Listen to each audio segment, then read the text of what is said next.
The Horrible Gamers podcast may contain content not suitable for all ages. Listener discretion is advised. Welcome, ladies and gentlemen, Horrible Gamers podcast, show number 459, being recorded on May the 27th, 2024. Happy Memorial Day to everyone out there who is in the United States. Okay. And if you're not in the United States, well, I don't know what to tell you. I guess it's just a Monday for you. I don't know what other holidays are out there besides ours. Anyways, happy Memorial Day, people. I'm one of your hosts, Jesus Gonzalez, also known as Jesus Walks Out. Today, I'm joined by my co-host from the West Coast, the best coast, Gunny Chief Henley Merrill is here. Welcome back, Henley. Welcome. Hi, everybody. It's good to be back. Man, it was a nice day out. Jesus went to the casino, had a Vietnam veteran, gave me some money for the slot machine. I was like, hell yeah. I'll never forget. He gave you money. You should give him money. You would think, right? I was never in the military. He goes, here you go. Well, okay. So quick story. He said he was trying to get into med school or something like that, but they rejected him for some reason. And he ended up opening up a company. He said he made $2 million and sold the business. So he goes, here you go. Here's $20. He just put it right in my machine. I was like, nice. Cool.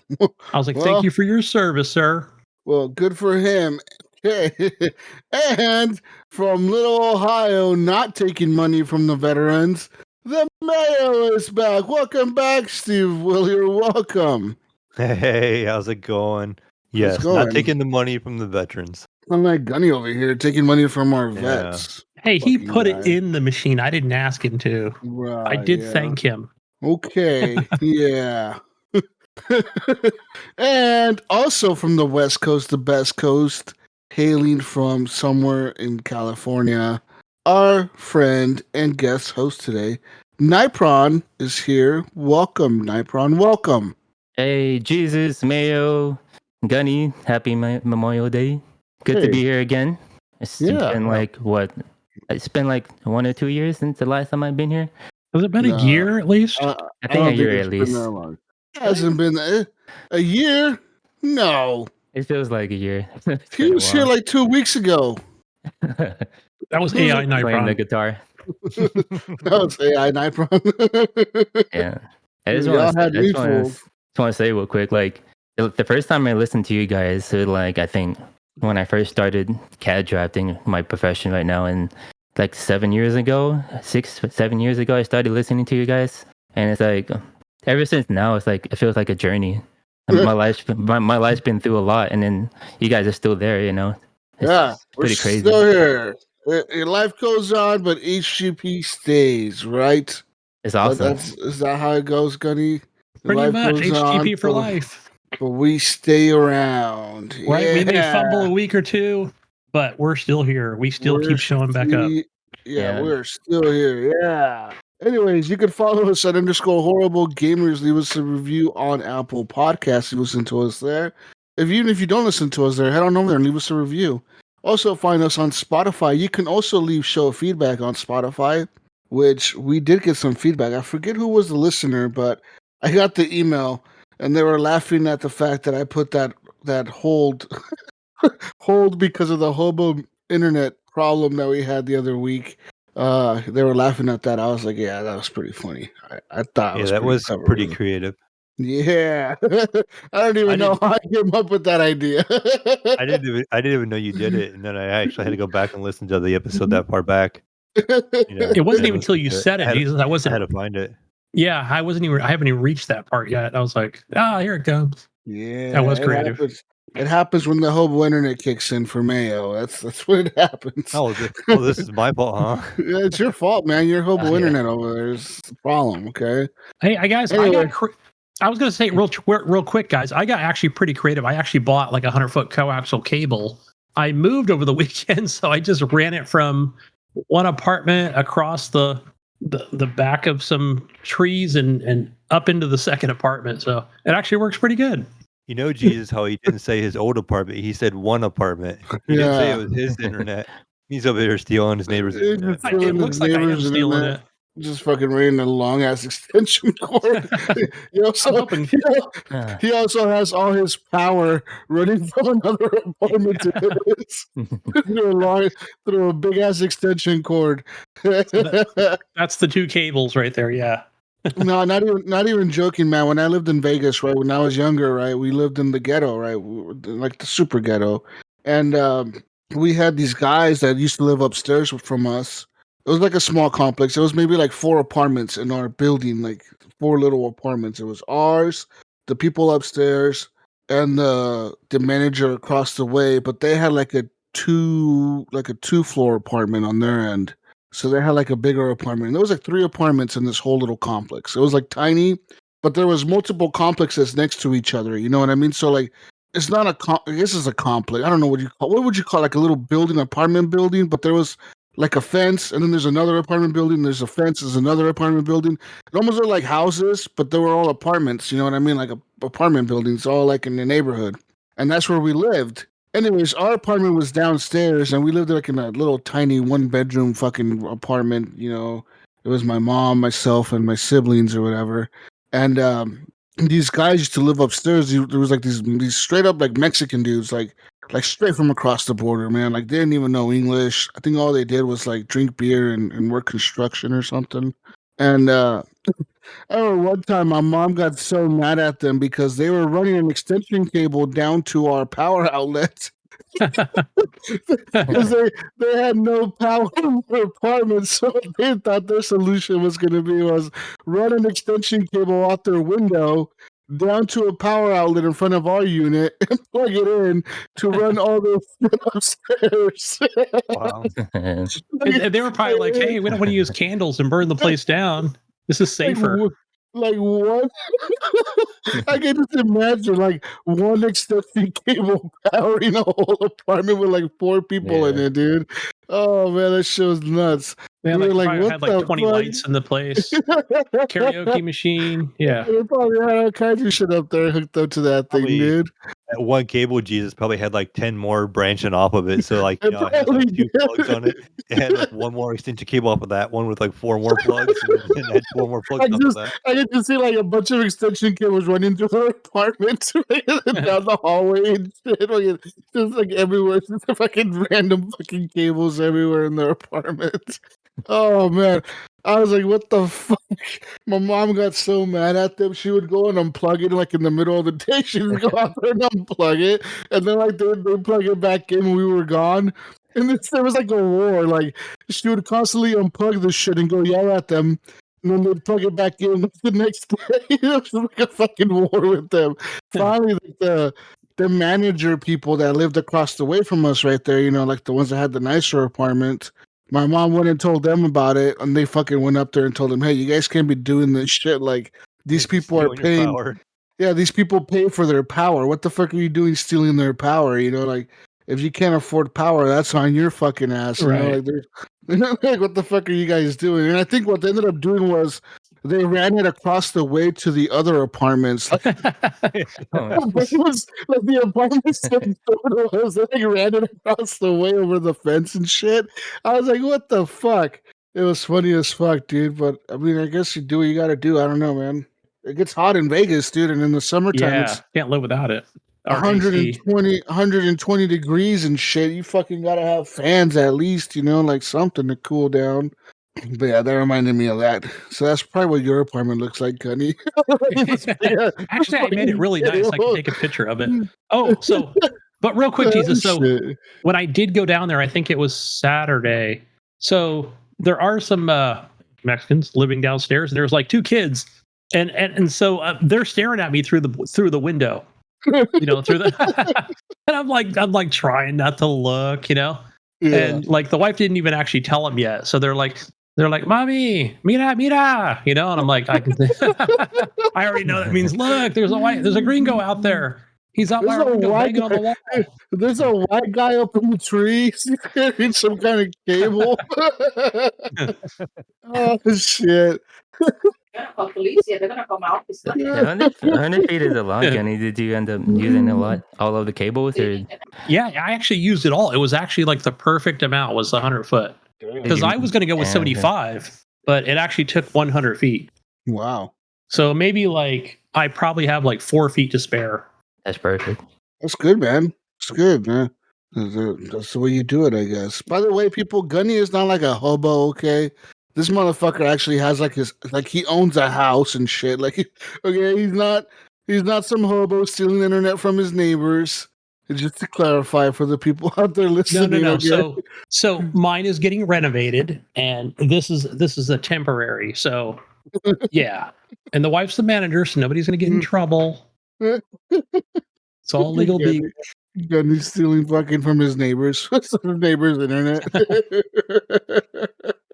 Oh shit! Why don't you just borrow like your neighbor's Wi-Fi code or something, dude? I know. I could. They probably would. They're all pretty nice. It's just like, hey, can I borrow your Wi-Fi for like a month? I'll give you like $25 or something. Here you go. I mean, his wife is the manager. Can she just get internet for the complex and then be like, yeah, she has it at the office, but it's too far away. To get a better signal. Yeah. I was only getting like 2 bars, 1 bar from my actual Wi-Fi. But so I was actually surprised. But yeah, not enough, I think, to do a podcast or download games or anything. Probably enough to browse the internet, but that's about it. Huh? So Kyle, he's got that new super PC, and he has an antenna, which I have mine at the house, right, which is far from here. So I was like, fuck it. I was like, man, just give me the 100-foot cable. I'm good. Yeah, there you go. So it worked out. Gunny did it the ghetto way, and it worked out better. Good job, Gunny. It's running through the bushes. You can't see it except running down the wall. Did you get like a green cable or something to like camouflage it with the trees and shit? No, but you know what I did do? I told I instructed True Green or whoever the maintenance, the people that come and do not take it out. Maintenance, like, don't cut my cable. You gotta be out there cutting trees and shit. Cut your fucking cable. Yeah, they're gonna think it's like irrigation or something, Hit it with a weed whacker. They're gonna fucking cut that shit and yank it. Oh, shit's gonna be hilarious, dude. Oh man. Anyways, people, you can support the show and give Gunny some money by heading over to patreon.com/horriblegamers. Like our friends have: Jason Sams, Robert Noble, Chad, Gunny, Dark Arisen Ruler over Edmund Dragonsbane Baby Mode. Pork Chop Poo is still around. Thank you, Pork Chop Poo. Nypron, thank you, Nypron. I'm thanking you right now. You're here, but thank you, Nypron, again. No problem. Best HGP host ever. We know who that is, Mayo. Evan, the Bamboo Master Tanaka, and Bill Garner II, Wastelander and True Arisen and Kentuckian. Where is he? Is he in Kentucky or Alabama or something like that? I think. Isn't he in Tennessee or something? Where the fuck is he? In Kentucky? Was it Alabama? I know is that where it was? Flew into Tennessee, but I think he's in Alabama. What the fuck's doing in Alabama? Isn't that a redneck state? Thought he was in Tennessee. What the fuck? He probably. I know why he went out there. He went out there for a Trump. He went out there for a Trump rally, probably. Oh yeah. Yeah, that Billy. He's a big Trumper. He went out there for that Trump rally. We know it, Billy. We know it. He's out there following. Like 8 hours away from me. Really? Like, oh, there you go. Huh. Alabama's not 8 hours away from you. What the fuck? Is it straight down? Maybe it's ish. How is Alabama 8 hours away from you? If he drove the Camaro, it's 8 hours. Yeah, it could be 8 hours in Camaro. That's even like I look at a map of the United States. I think that might be like Tennessee-ish because I think Yeah. Nico is like 8 hours from me or something like that when I looked it up. Yeah, I'm looking at a map right now. Okay. So Alabama is that Ohio is all the way up Tennessee? here. Alabama's all the way down here. How the fuck is that 8 hours? You have to go through Kentucky and Tennessee. Right. They're That's both two really states. small, though. They're both really narrow. What do you mean what? How big are they? Like, well, Like, y'all got up and little. down, like north and south are very narrow states. You guys have like little baby states over there. What the fuck? Over here, man. Like driving through Oregon itself takes like 6 hours by itself. But like Tennessee and Kentucky is really long. Takes me 8 hours just to get to Nypron. Like east to west are really long. Yeah, but north and south driving are down short. California, it'll take you 15 hours to go down the whole California coast, dude. I mean, Yeah, shit. that's crazy. Yeah, the 5 to the 415. Oh my gosh, it would. Yeah, this traffic. To go from like San Diego to fucking like plus Northern California, like Mount Shasta or something, it would take you like 8 hours. Yeah, like 9 hours, 10 hours. You'd be out there in like a long time, dude.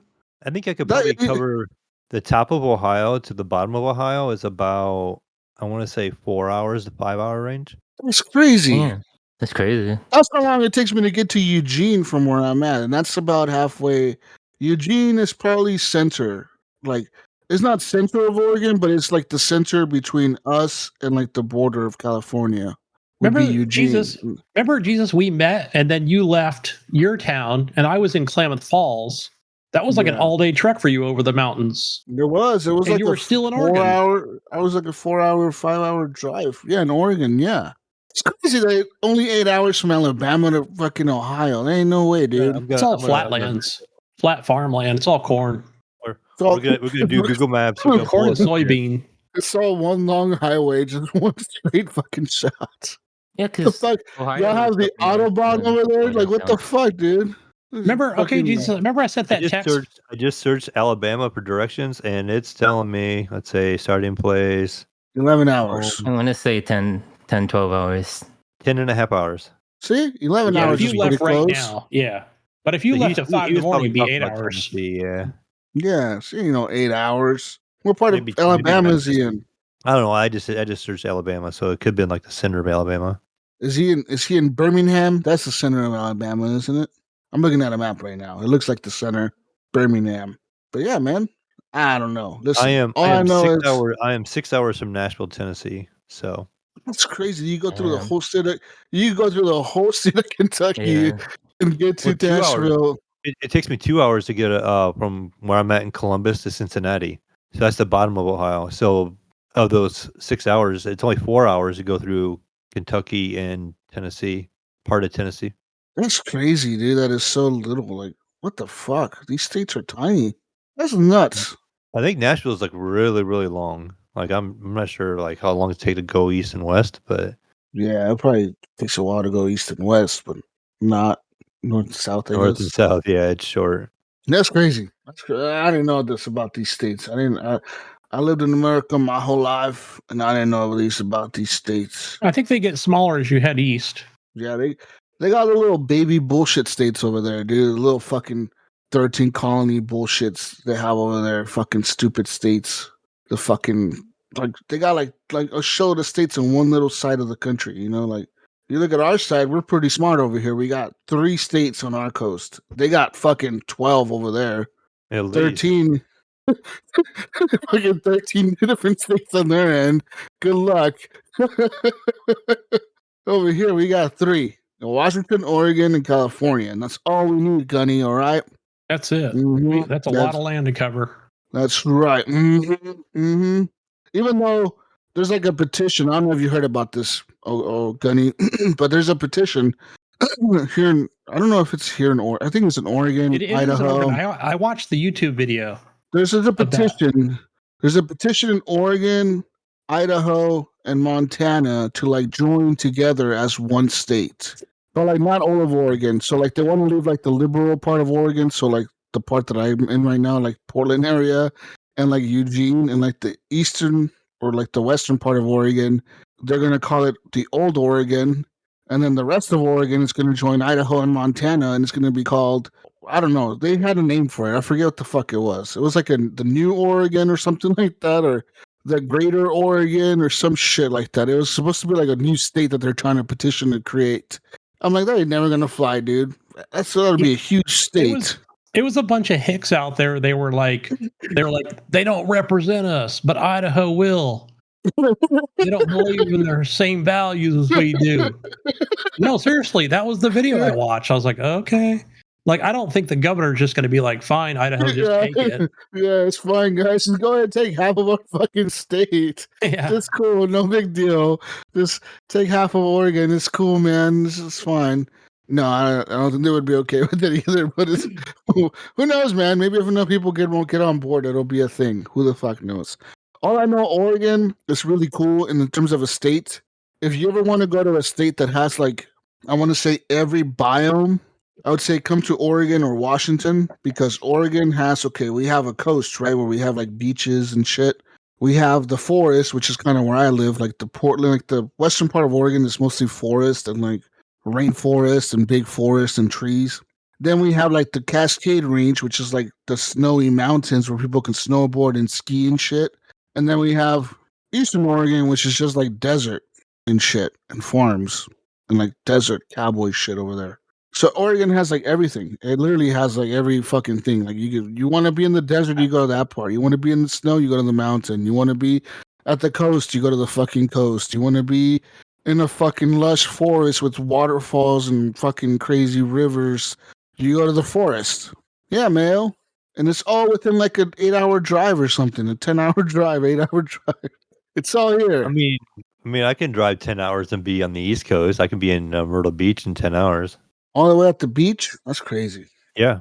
Yeah, it takes me 10 hours to get to Myrtle Beach from where I'm at. That's nuts, dude. That's fucking. Y'all have little baby states. Which is in South Carolina. So that's nuts. Anyways, we're done talking about traveling in states. Fuck the states.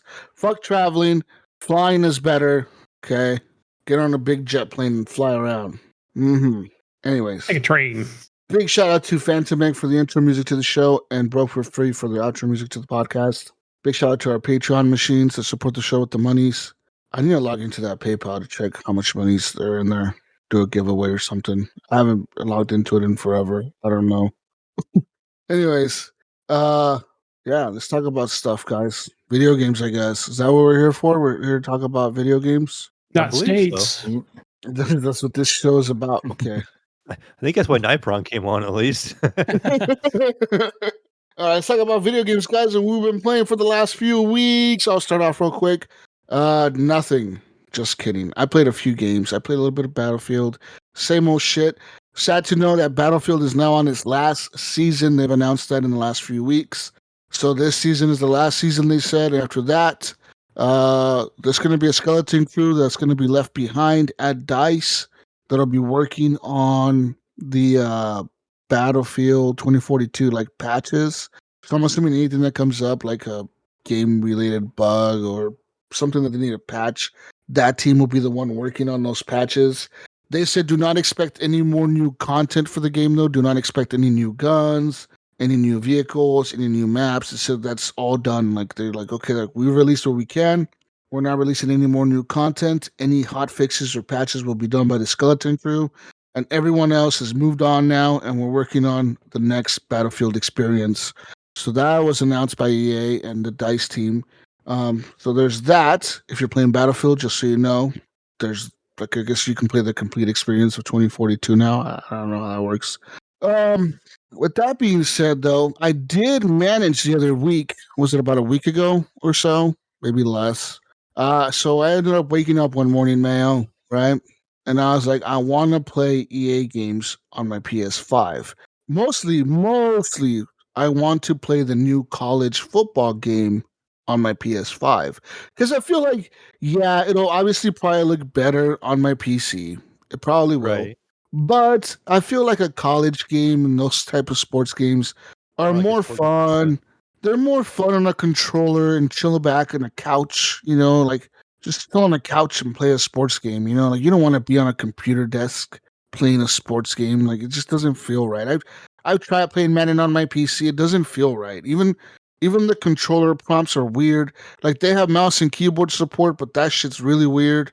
It just doesn't feel as good. Mouse and keyboard sucks for sports games. And the controller works sometimes, but sometimes the buttons, the prompts don't show up correctly because it'll like so you know how like usually like say you're playing a football game and you go to pass the ball and it'll have your receivers as X, Y, A or whatever, like the different buttons on your controller, right? So that's who the receiver you're gonna pass to is. Problem is on the PC, sometimes the buttons will flicker. So yeah, you'll know who is who when they're lined up, but once the play starts and everyone starts moving across the field, you're like, fuck, which receiver is that one? Is that the X button? Is that the...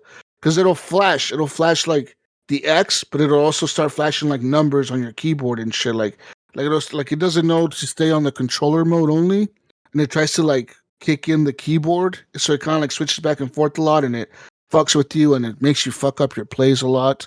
So I don't like it on the PC at all. But I want to play the new Madden college football, whatever the fuck it's called. The new when it NCAA comes out. football, right? Yeah, when it comes out in August or whatever, yeah, I want to play that.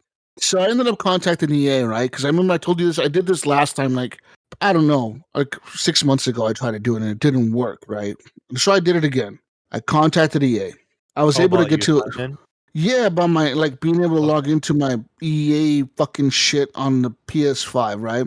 So I contacted them and I'm like, tell them, okay, look, my issue is my PS5 is linked to an EA account that I no longer have an email for. I switched my email to a new email, but it still thinks it's this old email. I need to unlink my PS5 from that email so I can link it to my current EA account, which is what I use now for everything on the PC. And they're like, okay, great. Yeah, we could do that. And they're like, okay, let's get started with some information. I hear a butt coming on here. Let's get started with some information, sir. What's your gamer tag on PlayStation? I tell them, okay, it's Jesus Walks a Lot. They're like, okay, great. Okay, we see your account. Okay. What is the email that you have that's saved on your PlayStation? And I'm like, okay, I don't know it exactly, but I think it's this one. So I give them an email, right? And they're like, okay, that's correct. They're like, okay, in order to do this, we're going to have to verify that you're you. So we need a few bits of information. And they're like, we need your name, your date of birth, when you created your account for EA, or approximately when, what at least one game that you've purchased on EA, like an EA game that you've purchased. But we don't just need to know what EA game you purchased. We need to know what month and year you purchased it in. And we also need to know the last 4 numbers of the credit card you used to purchase it. Yeah. And I'm like, oh my God, right? So I'm like, okay, fuck. And I'm like, all right, I'm looking at my Steam account. I'm like, all right, I bought Battlefield on Steam. Okay, Battlefield on Steam. Okay, I bought this, I think, in November of 2021. And then okay. They're like, what are the last 4 of your credit card that you used on file? I don't have that bank anymore, dude. Right? So I'm like, oh, fuck. I'm like, I switched banks. And they're like, well, do you know the last 4 of the digits of the cards used? And I was like, fuck. I was like, PayPal? I was like, I use PayPal. They're like, well, we need the last 4 numbers of the card. And I'm like, God damn it. I don't fucking know it, right? And they're like, okay. For the next bit of information, we also need to know, your IP address. What's your IP address that you usually game on through an EA game? Like what IP address is your IP address? So I give him my IP address. I give him my actual address, my physical address. And then I have to give him all this shit, dude. And they're like, keep in mind, if any of the information you give us is incorrect, we will automatically deny this attempt. And we will not tell you what information you gave us was incorrect. And we will have to end this chat. And you will have to restart all over from the beginning. And I'm like, oh, fuck me, dude, right? I'm like, God damn it, really? I told him, dude, you can't tell me what I gave you wrong. He's like, no, it's part of our security process. We can't tell you what information you gave us incorrectly. And I'm like, fuck me, dude, right? So then I try to give him the information. And he says, we're sorry. This attempt failed. To retry, you're going to have to end this chat and restart a new chat and start all over with the new person on EA chat support. Oh. And I'm like, fuck me, dude. So I had to quit the chat. Now I have to, I'm thinking, how the fuck do I find the last 4 on my fucking card that I didn't use for the last 3 years? Well, thankfully, I was able to go to PayPal and I looked up my purchase history on PayPal and it went back years and years, right? Like to 2012 or something. But I was able to find where I bought, in October of 2021, I bought Battlefield through Steam and it said the last 4 of the card number on PayPal. And I was like, thank fucking God right now, dude. Like, I was able to get this information. Holy shit. So I get back on there with the A, right? I have to go through the whole thing again. Give him my gamer tag. Give him what the issue is. Ask him what the fuck I want him to do. Exactly what I want him to do. Verify all the information, which somehow it went through. They're like, okay, we verified this is you. And I'm like, okay, what now? And they're like, okay, well, now we need an email address for us to link to your PlayStation.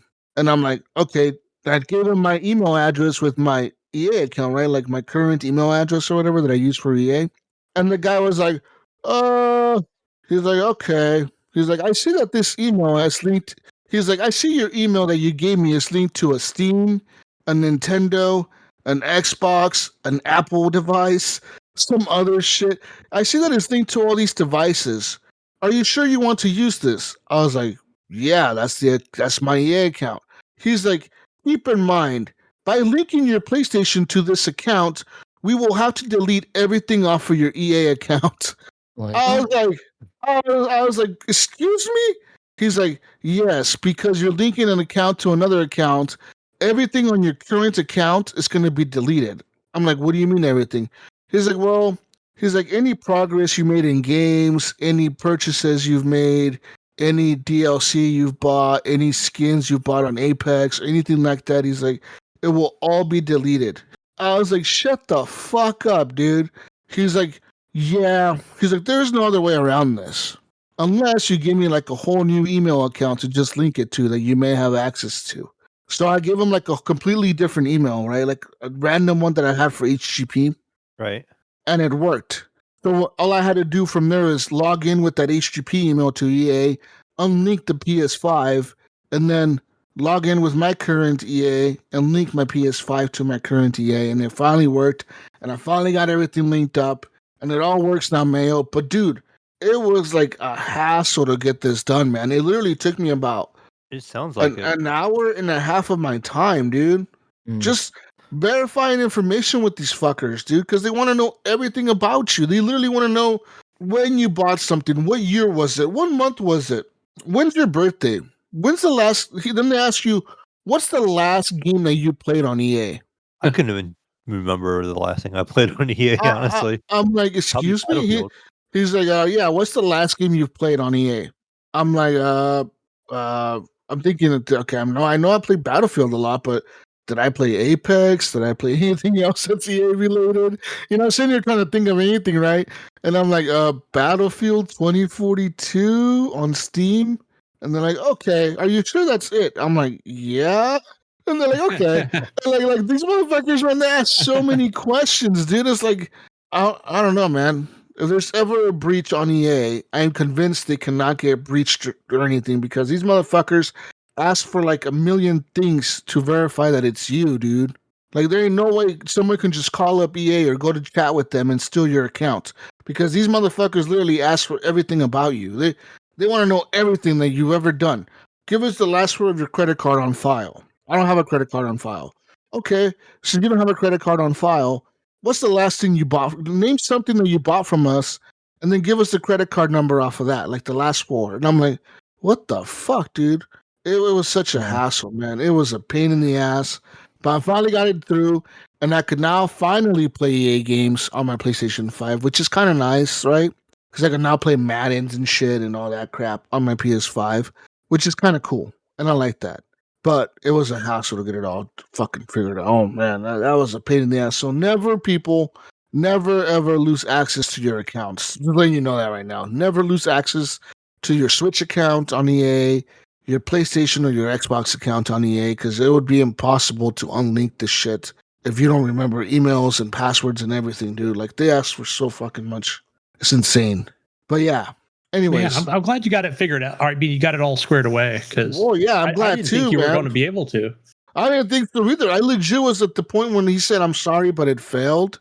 I was like, "What the fuck failed?" Because I couldn't think of what I gave him wrong. You know, I was like, "What did I give him wrong?" And the guy told me, he's like, "I cannot tell you what you gave me wrong." I'm like, "What do you mean you can't fucking tell me what you gave me wrong? You're fucking asking me the damn question. Just tell me what I gave you wrong." He's like, "No, that's part of our security process. I cannot tell you what are the numbers." I was so fucking mad, dude. It was like a psychological thing. I was so fucking mad. You don't even know, dude. How this is like, can you imagine going to imagine going to like the DMV, right? And you give them all the shit you need to get like your driver's license renewed or something. And the guy's just like, "Oh, sorry, we can't do it." And you're like, okay, why can't we do it? What am I missing? And they're like, "Oh, I can't tell you that." You have to just restart this whole process with another person. Go back in line and wait and restart the process all over again with somebody else. Look at your phone or going outside. Yeah. What's the VIN number of your vehicle? Yeah. Like, yeah, like, what the fuck? Can you imagine if life worked like this at every location with fucking verifying shit? It would suck, dude. Like, you fucking imagine going to the bank trying to withdraw some money, and they're just like, "No, sorry, we can't do it." And you're like, "What the fuck?" Like, yeah, no, we can't do it. Why? I don't know. We can't do it. Just can't. We can't even tell you why we can't do it. You just What is gotta the restart. exact amount that you spent at Starbucks 20 minutes ago? The exact amount. We want the exact amount. At 1 minute, what minute did the purchase go through? We want to know the Your time. last transaction. These motherfuckers. EA is nuts, dude. I don't know how the fuck they ask for so much information, man. But it was fucking weird. I had something similar where I was trying to change my name on Rainbow Six Siege because the problem was my name came out as like NYPRON, and so the last 4 was censored out. Like you could see like asterisk because it came out as a bad word or some a censored word. Porn. Yeah. So it was really bugging me. So like I contacted Ubisoft and they're like, yeah, you need to verify your account, whatever. But the problem is that email that's tied to Ubisoft was deleted. So yeah, so like, shit. I sent them the new email address, and then they're like, yeah, you need to show the receipt of the Rainbow Six Siege that you bought on Steam, and like the last 4, like what you said, the last 4 of your credit card number. So I looked through my Steam account, my purchase history, and I saw like, oh, it's here, Rainbow Six Siege. The problem is I didn't buy it; it was gifted to me. Oh, yeah. Oh no! Right. So I had to, in the email, they were like, please no screenshots of receipt. They need like actual like transactions, whatever. So I was like, how the fuck am I supposed to do this? So I took a screenshot of the game that was gifted to me, and I sent it to them. They're like, oh yeah, we can't do this. It's a screenshot. So I'm like, dude, the game is gifted to me. How am I supposed to do this? I had to send this like 4 times in the email, and then eventually I was able to change my email and change my name. It was man. They make it a hassle, dude. Thankfully, like Steam and PayPal, like usually I purchase all my games and everything through PayPal. Everything. I link it all, like my Xbox and everything is linked through PayPal because I don't put my credit cards on there. Just because, like, when the PlayStation hack happened and people got their credit card information stolen. For that reason, right? It's why I don't put my shit on their platforms like Steam and shit. So I put PayPal on there. Yeah. Thankfully, PayPal and Steam and like Xbox and PlayStation, you can look at all your purchase history through them, and thankfully they save all of it, right? For like years and years and years and years. So that's the good thing about being digital, man. But like, can you imagine if the shit wasn't saved? Oh man, it'd be a fucking pain in the ass trying to figure out what month and what year you made a fucking purchase of an EA game. Like, I was like, any EA game? They're like, yeah, any purchase that you've ever made on EA. I'm like, anything. They're like, yeah, anything. We don't care what it is. They're like, it could have been a DLC. It could have been a fucking Battlefield tokens. It could have been anything. Just tell us one purchase. And I'm like, fuck me, dude. I don't know this. I don't know the answer to this.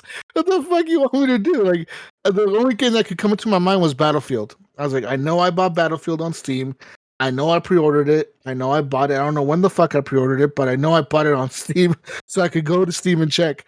And so thankfully, I was able to pull that information up, man, because that shit was a pain in the ass, dude. So I'm sorry if anyone out there has problems with this, but if you ever do have a problem with this, Mayo, just be prepared with a lot of information, dude, because they're gonna ask for it, man. Yes. Yeah. And then if you are doing this, make sure you're doing it at home when you're talking to them, because they send you a link to find your IP address.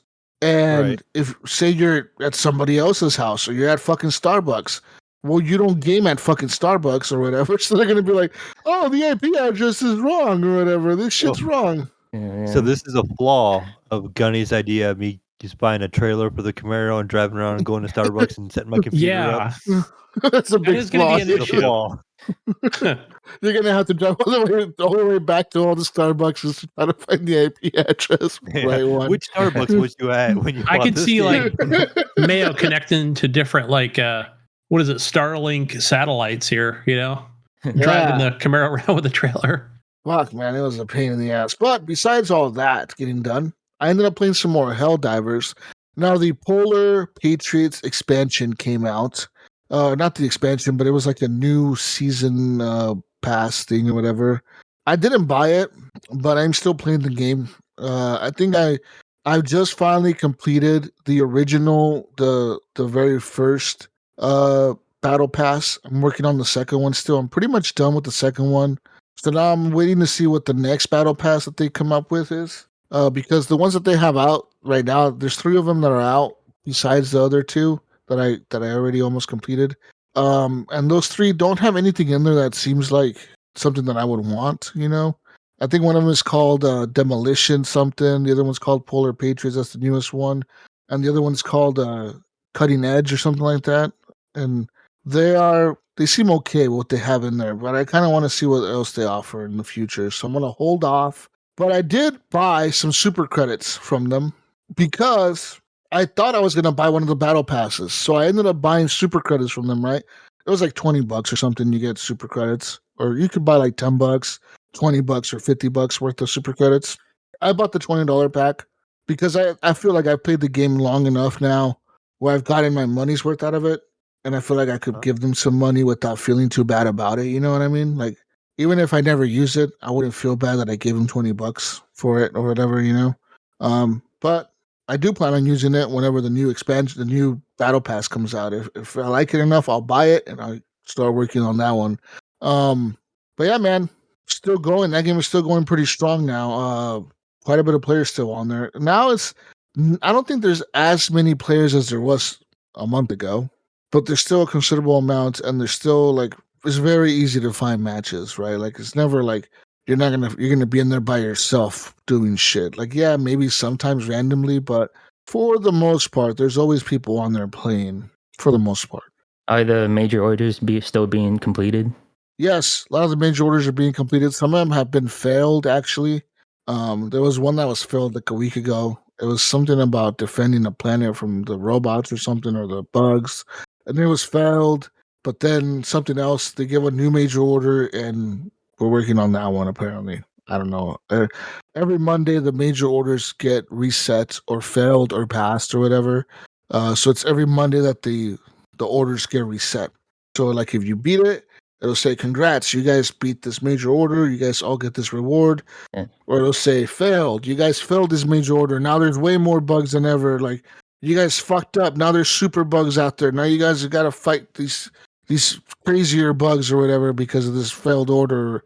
And so, yeah, it's every Monday that comes out. So right now, if you log in tonight, you would be able to see that the major order was failed or passed.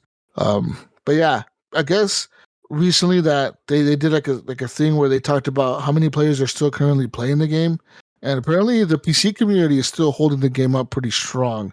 On the console side, it seems like a lot of players fell off, and I don't know why that's the case, but apparently on the PS5 the numbers dwindled quite a bit.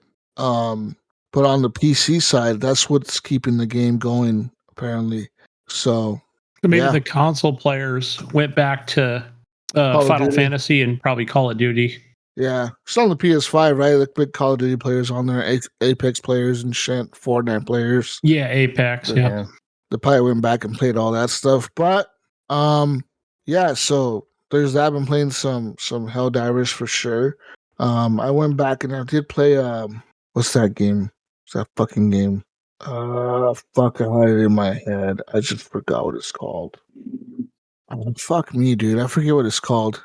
Oh, that 6 Days in Fallujah game. I played some more of that. And that game is fun, man. It's fun. They added some stuff to it. They've been enhancing it and patching it here and there. They're making the AI a little bit smarter, but not super like smart. I mean, they're smart enough, I guess. But before they were like super accurate with all their mortars and stuff. Now they're a little bit less accurate, but they still fucking kill you easily. Like, you get one shot in and you're dead. Like, you're fucking done. Like, it's pretty bad. So I play a little bit of that, but I've also played a little bit more of the Gray Zone Warfare, that like Skip from Tarkov type game. Played some more of that. I died. I lost all my gear and I got pissed off and I left. I don't know where I was, dude. I ended up going to like this fucking place and I had a mission to do in this fucking town. And I go in there and I'm trying to do this fucking mission. And I don't know where, dude. Like, I don't know, man. All I hear is "fuck you, bitch, fuck you," and I'm like, what the fuck? And that's the AI talking. When they hear you or when they see you, they start talking shit to you, right? Look, you fucking bitch, you fucking pussy, come over here. So apparently one of the AI saw me from, I don't know, across the fucking map or something. And next thing you know, I'm trying to fucking shoot my way out of there. And I was shot up like to hell, dude. Like, I don't know how my guy made it out. I don't know how I made it out. I barely made it out. You ran. I ran, dude, and it was like, you're bleeding out. Like my health thing was going down, down, down, down. And I said, you're bleeding pretty bad. Like, you should probably stop and patch yourself up before you die. So I tried to patch myself up real quick, and it was like, you're still kind of bleeding, but you kind of slowed it down. And I called an extract, so the helicopter's like, I'll be there in 2 minutes. I'm like, 2 fucking minutes, dude. I'm getting shot at and chased by like every fucking person in this village. And I gotta get the fuck out of here. The helicopter's just flying all slow speed and shit, coming in all slow, fucking taking its sweet ass time. I'm getting fucking shot up, getting chased by like all the Somalians and shit in this town. There's fucking 10,000 people chasing me out in the woods. All out here is bullets whizzing by me, dude, as I'm running to the extractions. Fucking, you hear the shots and you hear people screaming and the gunshots just going by your head, dude. And I'm like, oh, fuck. I was like, I'm so fucking dead. I somehow made it out of there. And then I heal myself up at base, right? And I get all my gear back up and I'm like, all right, I'm going to go back in there. And I jump on a helicopter with the random player. Oh, no, I call on a helicopter and this random dude comes in my helicopter with me. And this guy's like a level 30 something. He's pretty high up there. I'm only like a level 10 or something. He's a level 30 something. He's pretty, like, he's been around the block, right? We get in there. He's doing some crazy shit, throwing grenades over walls and shit and doing some cool SOCOM type shit. And I'm following him around, right? And what happens? We end up going into this building. We're shooting at people as we're going in. And some dude shoots me in the face. I don't know who. I didn't even see him. I don't know who shot me. They shot me in the face and my character goes down. It's like, boom, like shot. Your screen goes black and then the character goes down. And it's like your screen goes back up and you're laying on the ground and you're bleeding out. And it's like, you're in a coma. It says you're in a coma state. And it's like, press spacebar to skip and die or try to wait for a heal. The guy next to me, fucking SEAL Team 6 over here, American fucking sniper over here, is over here taking everybody out, right? I hear him. I'm hearing the gunfight going on. And he's just like, everyone's fucking going off, gunshots going off. He's taking everybody out. And then he's like, I got you, bro. I got you. And he's like, all right, hold on. And I hear him and he's like talking to me. And I'm like, all right, dude, I'll hold on. He's like, fuck. He's like, you're bleeding pretty bad. I'm like, no shit. I'm in a coma, guy. He's like, fuck. He's like, out of your eye. Yeah. He's like, fuck. He's like, let me see if I got a trauma kit. And he pulled out the trauma kit. He's like, all right, I'm trying to stitch you up. He's like, all right, I got you stitched up. He's like, nope. He's like, that ain't gonna work. I'm like, what the fuck's going on, right? I'm just bleeding out, laying there. And he's over here working on me, right? And he's like, sorry, bro. He's like, I tried saving you, man, but I can't. I'm like, why? He's like, I didn't bring any blood with me, like a blood bag or whatever, because my guy was bled out too much. And he's like, yeah, I can't. He's like, I can't keep you alive. He's like, even with this much, he's like, I patched you up, but you bled out too much. He's like, I can't keep you up. And I'm like, fuck it, dude. He's like, all right. He's like, all right, man. He's like, well, I'm going to try to sit here and I'll wait for you to come back. Well, what happens? I end up spawning back at base, right? I'm trying to equip guns to go back out there to find this guy to get my gear. And I pull up my mini map and I see him on the map. I see the little blue square where I died. And that blue square represents a player. That's the guy that was with me. I see it. I get on the helicopter. I see it and it disappeared. Oh. That means he died. Oh. No, yeah. He died. He died and he went back to base. So I'm like, oh, fuck. That means, and the thing is, I went out there with like a pistol and I'm like, fuck, if this dude died and he was geared up to hell, what am I going to do with the pistol against these AI? Because if you go back out there, Gunny, and say I go out there with my pistol and I die, the original gear that was on my body disappears. And now my new body with just the pistol will be on the ground waiting for me to loot it. You know what I mean? Yeah. So you can't loot like two bodies. Like whatever body is out there at the time that you die is whatever you have on you is what is going to be there when you go back to get the stuff. So if you die when you're trying to get your old stuff back, you're fucked. If you didn't bring anything with you, your stuff is gone. And then that's just it. The game says, fuck you, your stuff is gone. So that's kind of the shitty side to that game. The upside to that game is just how immersive it is at times, man. Like, that game really is immersive as fuck. You get in there, dude, and just everything feels so personal, man. Like, the gunfights, the talking to other players, the trying to make friends with other people, you know, the just meeting with random people and becoming their buddies and getting in a squad with them and hanging out with them for the next 3 hours and fucking doing crazy shit. Like, you know, that shit's all hella fun, dude. I was playing the other night. I met this dude and we were running together. We run into this other dude. We're running together. And next thing you know, we have 4 people in our squad. And I'm like, who the fuck are these guys? I was playing by myself like an hour ago. What the fuck? Now I have a full squad? And we were just running around the map, dude, just doing cool shit, like going exploring places. We're like, oh, let's go explore over here on this side of the map. All right, let's go over here and explore this. And we were just fucking randomly going through the forest, exploring different areas and running into enemies and shit. You know, that was kind of cool, man. It was actually really cool. But yeah, I like this game a lot. Now, speaking of this game, there was another game that I ran into on Steam, and it's called, what the fuck's it called? It's called, I don't know what it's called. Is it the Arena one? No. There's one called like Red Coalition or Red something, Red Invasion or Invasion something. I don't know. Maybe I'm making the name up. But it's based on Vietnam or whatever. And it is like an Escape from Tarkov where you have to go in there with gear and then you kill people and get gear and do missions or whatever and extract, right? Like this game, like Gray Zone Warfare. It's like that where you have to extract and shit. But the difference between this game and like Gray Zone Warfare is that this other one that I saw on Steam is only PvE.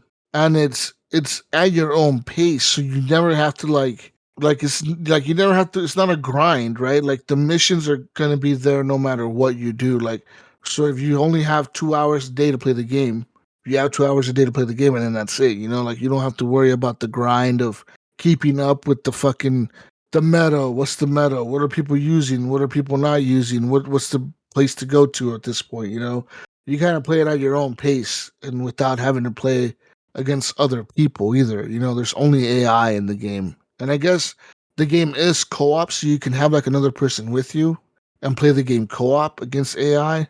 But that's about it. There's only AI in the game, which seems kind of like a cool concept, you know, where like you get to play this kind of Escape from Tarkov game, but without the whole running into other players situation, you know, like people team killing you and shit, you know, or whatever. Because that does happen in Gray Zone too. People can team kill you, and people do team kill you. And yeah, so there's that, man. So I don't know. Oh, I maybe check the other game out. I don't know yet. It's early, they're both early access. The other one seems to be it's early access, but people say that it's pretty good if you are a dad. That was like the reviews. That was like the review. They're like, if you are a grown adult and you have a life and you work and you have kids and you have responsibilities and you don't have 20 hours a day to sink into Gray Zone Warfare, this might be the game for you because you play it at your own pace. You know what I mean? But you still get that whole look. You get the whole tactical experience, the cool with the gadgets and the guns and the attachments and the gear, and you get all that cool shit too, Gunny. But it's at your own pace, right? So kind of that's the cool thing about it. So yeah. Nice. I think the game I was thinking of was Arena Breakout, but no, it's nothing. It says on Steam it's not out yet. It's called something Conflict, like Red Conflict, Invasion Conflict, something. I don't know. Red. I think Red River. Incursion Red River. Incursion Red River. Okay. Yeah, that one. See, I told you it was Red something. Yeah. Yeah, see that one. And came out. I wasn't sure if that was it or not. Yeah. Yeah, it's like it's like $17. People are saying that's actually really good. They're like saying like this game is actually really good for like adult gamers, like people that have.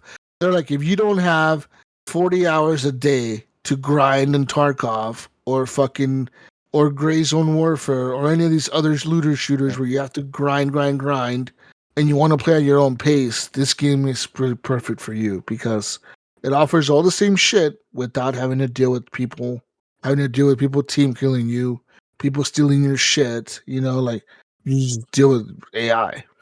And I'm like, that's kind of like a cool concept, and I like that. So I might check that out actually, because I might end up liking them more than Gray Zone Warfare. Like, yeah, Gray Zone Warfare is cool, but at the same time, it is kind of fucked when you don't have any friends on there that play the game, and you're kind of just running around solo. You know what I mean? Yeah. So there's that. So I mean, since I don't have Gray Zone, and to me, it just reminds me of Tarkov. It is. I hear it, and it's just basically a new version of Tarkov. It's a very polished version, though. It looks really good, man. The game looks really fucking good, and it runs pretty okay. And the developer seems to be like they give a fuck about the game. Like they actually seem to be trying. But yeah, maybe I'll reset my faction and go to a different faction and see if the other factions maybe have like more random players that I could join and play with. I don't know. The only downside to resetting my faction is that it resets my level to 0.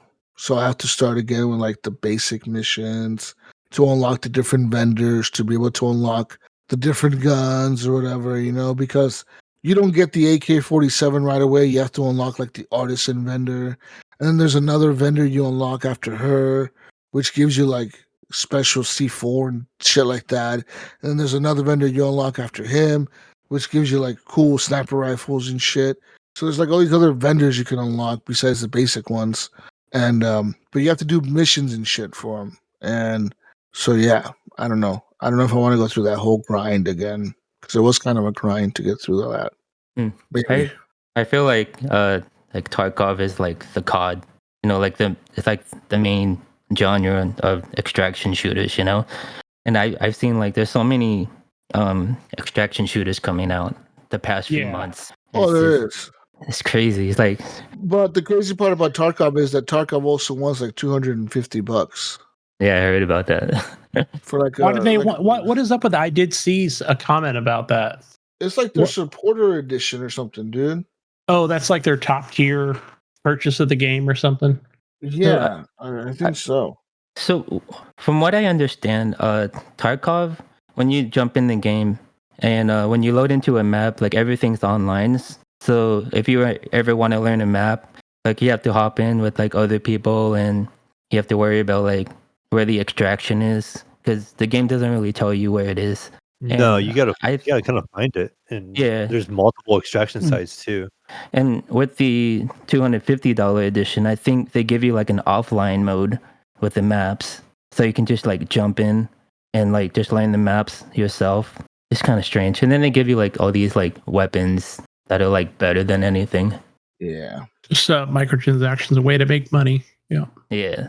Anyways, besides all that, what else did I play? No, that's pretty much it. No, I did play that new game, that whisper game, which they whisper in your ear. Hellblade. Hellblade. Sawblade. Sawblade. Yeah, I did play that Hellblade game, Mayo. I don't know if you guys want to talk about it now or later. Yeah, let's talk about. I did play that. That's the main thing I played as well. Okay. I'm about 2 hours in. About me too. About 2 hours. Yeah, we're probably all close to the same part then. I got to the part where you meet the dude, right? You rescue the dude, and then he takes you to his village, and then you have to go find the entrance to the whatever fucking that first little puzzle. Yeah, like the hidden peoples or whatever. You have to go to them. Okay, yeah. I'm at the part where you rescue the dude. I've already rescued him. Yeah, I rescued him, and basically you go back and the three of you. There's another guy you meet, and you and the two other guys, and you like kind of leave that area. You come across another like cannibal type enemy, and then you see one of the first giants. Is what you kind of come across. You know what that reminded me of when I saw that? It reminded me of that fucking anime Attack on Titan. You ever watch Attack? You ever watch Attack on Titan? No, I haven't. All right, I've never watched it. I played Attack on Titan 2. Let me tell you, Attack on Titan, Mayo, okay, it's about these people that live in this world that has like, so they live like in this like community of people, like a city or something, right? And they have an emperor, and they have like they have like a big city that has layers of walls. So like the outside has a big wall. There's an inner circle that has another big wall. There's another circle that has a big wall, and there's the empire that has like the big wall around the castle. And these walls are to keep these big giants out that are out in the world. Outside the walls, there's these big giant people that are naked. Giant white naked people. Yes, right? Giant. No, not even bullshitting you. Giant white naked people that walk around. They're creepy as shit. They eat. Yeah, they eat people, Mayo. And when I saw this character in Hellblade, I was like, "That's a fucking dude from Attack on Titan. That fucker belongs in that anime. It's a big naked lady trying to eat me." That's what that is. The whole little exorcist thing where she spins her head around. Like her head spins around, and you're like, "What?" Trying to be all creepy and shit. Yeah. What I can't get over in this game though is why does everyone have big bright blue eyes? You mean as far as Senno? The big giant had all the characters. I think that's like the main focus. The big giant had big blue eyes. Senua has big blue eyes. The dude you rescue has big blue eyes. The other Viking guy doesn't have big blue eyes. He has like normal brown eyes or whatever. Now I'm gonna notice it, yeah. But they all have. You didn't notice it? I noticed it right away with the giant. I was like, why does she have big giant blue eyes? Like, why? I was like, why does she look like Senua? Like, she looks like your character. I'm like, why does she look like you? Why she looks like you, but like in a giant fucked up version of you? And I was thinking, is this like foreshadowing something? That's what I was thinking the whole time. I'm like, is this just in her head? Maybe it's all in her head, man. Maybe that's what I was thinking. Maybe it's all in her head. Maybe she's just imagining. Is the mirror all in her head? Maybe, right? I mean, she was looking at it that one when she picked it up, but maybe that's all she sees. I do. I use that shit a lot. Yeah, I use it. Yeah, me too. A bit. Yeah, once I picked it up, I was like, all right, this is. I haven't actually gone through and. You have to use it on quite a few battles or fights later on. You do have to use it. It's like you have to use it. There's that one scene. It's kind of like. It's not really giving a lot away. Where she's having like this hallucination, where it's kind of like a thing from the past, and you're fighting some enemies. They're kind of like glitchy looking. Yeah, That's when you're. That's when you're using it. Yeah. Well, that kind of happens. That glitchy shit happens again, and that's when like your dad or whoever the fuck he is, that dude with the deep. Oh, I'm here in your head, Senua. You're never gonna leave. I'm always gonna be here. You stupid. I'm here. You suck. Just listen to me. You have failed. That's all he does. All he does is talk shit to you. Like, what kind of father are you, man? You're that's supposed to be your dad. I wasn't sure. Yeah. That voice was always there. I wasn't sure who that was. He says, like, I'm your dad. You should listen to me. I'm your father, but you don't listen to me. You're stupid. You're stupid. Why don't you listen to me, you stupid? And then in the end, after all that, right, he's talking all this shit, and I beat his little fucking demon people or whatever that spawn in, and he's like, I'm just trying to make you more powerful. That's all. Like, if you follow me, you'll be the most powerful person in the world or something. And it's like, get the fuck up, guy. I don't like you. You stupid. You fucking stupid fucking guy. I don't like him at all. He's annoying. So, I mean, obviously, as you play this game, just like the first game, where you're kind of traversing through to an area that's probably got a lot of enemies, and a lot of those negative thoughts are in her head the whole time, right? That you should turn around, don't go there, right? I know you're scared. Like, I like that there's that constant kind of dialogue right throughout the whole entire game, I think. So it's cool. But I like how they give you some clues occasionally. She's like, "Oh, I should dodge, or get out of the way, or block now. We got to block this, or." Yeah, I had a little trouble with that. One of the puzzles where you got to get on that platform. Yeah, that platform right there. And I'm like, wait, what platform? Okay, I got to get on a platform. Oh, okay, I see. I need to go around the barn, go through it, go up the ladder to kind of get the last piece of the puzzle. That puzzle took me a minute as well. And once I learned the symbols started appearing when you got in the vicinity, that helped a lot. But like, still, it was like I had to wander around quite a bit to find them. That's probably my biggest gripe on the game so far is the way they do this puzzle thing, and you got to find these puzzle shit. Yeah, it was in the first game. I'm like trying to find you're trying to find this shape. I didn't know like how far away I need to leave that area. I'm like, is it like right where I'm at? Because the first time they give it to you, it's really close. So I'm like, okay, is it really close to the door, or how far away do I need to go? Do I need to backtrack? because you don't have a real big area you're searching. And so I was like, where is this thing? And it probably took me 15, 20 minutes at first to figure that out. Once I finally got it, I'm like, okay, but it was just kind of weird. And that's probably my biggest game so far. I like the combat. The combat's fucking cool. It feels cinematic as hell when you're fighting. Yeah, and the cinematic type part of the game, is pretty cool, and I enjoyed that. We were playing it. I started playing it in my room last night, actually, on my QLED. I had the PlayStation or the Xbox in here, and I ended up taking it out and putting it on the OLED to see if it would look better. And it looks a little better, but there's so many scenes like on the OLED. It was so dark. Yeah. I had a hard time seeing what was going on, or I'm like trying to move around because it was kind of during it was during the day, and I had some light coming in my windows and stuff. And with it so dark on the OLED, it was really hard to see sometimes. I'm like, I don't know where I'm even really going. I thought about changing the settings on the TV just so I could see a little easier. But I'm like, man, it's just so dark. But I did end up playing without headphones. I hooked it up to my Atmos soundbar and just did it that way. I tried headphones, and I don't have actual Xbox headphones to hook to my controller or a mic or nothing like that. I don't have a headset. So I ended up paired my my Galaxy Buds to my TV and use it that way.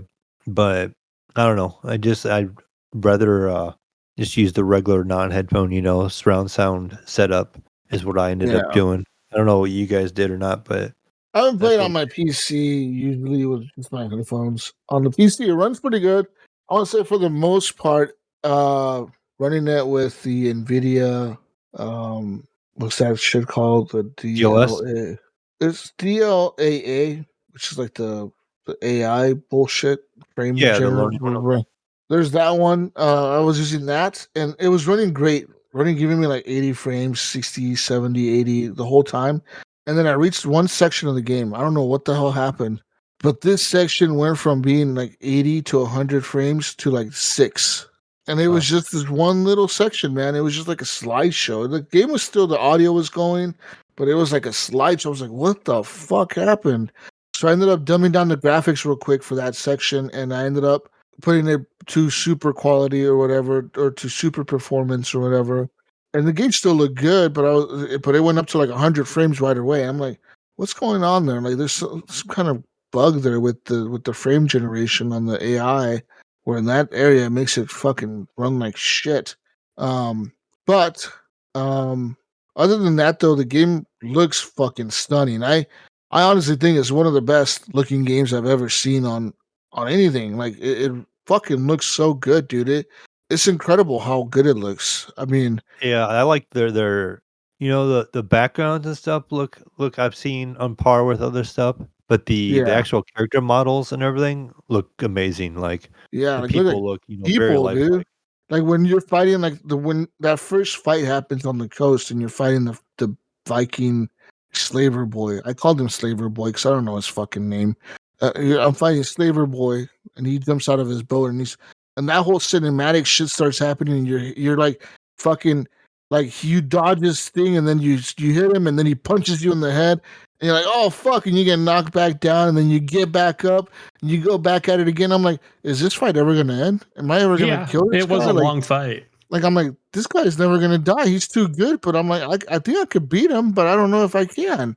Because he's fucking good. And then we kept fighting.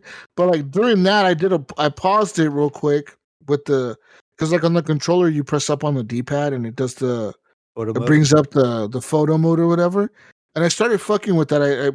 I paused it when we were swinging at each other, and the way their facial expressions looked when they were trying to swing at each other, like the swords or whatever, it looked like, I'm like, that looks fucking like looks realistic. Like someone would be making that face trying to fight someone with the sword. You know what I mean? Like you would be screaming and making that fucking face when you're trying to swing a sword at someone. That looks pretty fucking realistic. And I could every so often I fuck with that photo mode. I just pause it randomly in a certain spot to see what the reactions of their faces are to things. And like you said, their facial expressions are nuts in this game. It's really fucking good. I want to say about the only game that looks just as good as Red Dead. Like that game looks really good. I would also argue God of War Ragnarok, I think, because I don't know. I guess just like the way they're kind of swinging down those axes at you. with less color, of course. On the ocean scene. Near the water. Man. There's not many games I can see will look as good as this one, dude. This game looks insanely good. The one thing that I don't like though is the fact that, like, for example, Red Dead, when you walk around in mud, you leave footprints no matter what. You leave footprints, and your boots start getting muddy, your pants start getting muddy. In this game, I noticed that when you walk around, you don't really leave footprints around. And I've tried looking for him. I was like, maybe I'm not in a muddy spot. And I was like, all right, let's go to like a mud area. So I try to find like a muddy spot. I'm walking around and I'm looking down. I'm like, no, I still don't see any footprints. And I got everything set to max, right? Like on the settings on the graphics on the PC, I got everything maxed out, and I got like everything maxed out. So I'm like, no, it's not the settings. So what's going on here? Like some of the detail is really well done, and I feel like they did a really good job with like the way the water looks on things, the way like the rain when it comes down and it hits things like the rocks and stuff. It looks realistic, right? It looks pretty much real. Like a lot of the puddles too, right? The way they act. It looks like a real rock environment, but it almost feels like this is not the full potential of what Unreal Engine 5 can do, and it definitely isn't, because I guarantee you put the shit in the hands of Rockstar, dude, and tell them to make a GTA game with this fucking engine, that shit would look nuts. That shit would be like, it would be insanity. But Rockstar would never use Unreal 5. They would use their own engine, because their engine is pretty good. Whatever Rockstar engine they fucking use. But yeah, man, I think this game looks incredible. It's one of the best looking games. I know I've heard people in the comments making, like, oh, it's hard to tell the difference between the gameplay and the cutscene, and this and that, which is the case. But there's like times too where like it feels weird whether you have control or not. So it's just you're like, do I actually have control here? Like some of the fight scenes you're talking about, like like you will make contact and all of a sudden the game kind of takes over and you like kind of bash them with your elbow, and then there's a little scene, and then you have control again right away. And there's other scenes that, like when you first crash on the shore, when you're kind of climbing, and it's saying like the whole Xbox Game Studios, and it's showing the names of the people in the game. Like, do you have control or not? Like, because of the angle and stuff like it's showing. You're like, but you can move the camera a little bit, and then you're okay, I guess I am controlling this right now. There's other times you really don't feel like you're controlling it. I felt like, like I'm like, okay, am I really in control at this point? Okay, yes. And then sometimes it's like, no. So they do a good job blending the two. Yeah, they blend the two pretty well. You get that typical. Okay, I know I'm in control now. The camera moves behind the character, and you just kind of know. Where this, it's like sometimes like almost during like a cutscene, you have control in certain scenarios, and sometimes it does a really good job of that. I feel like they're trying to go for a cinematic experience, and it feels good. It does. It does. It really pulls it off when it tries to do that. I guess gameplay wise, though, if you really want to know the hard cut, like when you have control or not, that's the downside to this game, right? Because this game kind of has like you said, it's half the time you do, half the time you don't, half the time you're like, what the fuck is going on? I don't know. I'm pressing X, but I don't know if it's me swinging the sword or if she's just doing her own thing right now. I don't know what's going on, But that's because it looks so good. Like the whole time the game looks like a cutscene. Like you're like, I can't tell what the fuck is a gameplay and what is the cutscene. Where am I right now? Like, what is this going on? Right. Yeah, I pretty much just let the controller go and see when she stops moving. She quits responding. When she stops moving this shit, that's when I'm like, oh, okay, we know that we are in control now. But yeah, I think I had one instance where, it was in the boat scene when she thought she heard the people in the boat. And you crawl under the boat. Oh yeah. I sat there for like 5 seconds. You have to like hit a button to interact to push the bodies or the bags away. And I did too. I was like pushing forward trying to move, and I wasn't moving nowhere. And I'm like, okay, this is like a cutscene. And then finally I hit like A, and she like pushes the thing out of the way. I can't remember if it was a body or like a bag. Yeah, a bag. And you kind of move like a little bit, and then you have to do it again. And I was like, because I did the same thing. I waited for like probably like 30 seconds right there. I was like.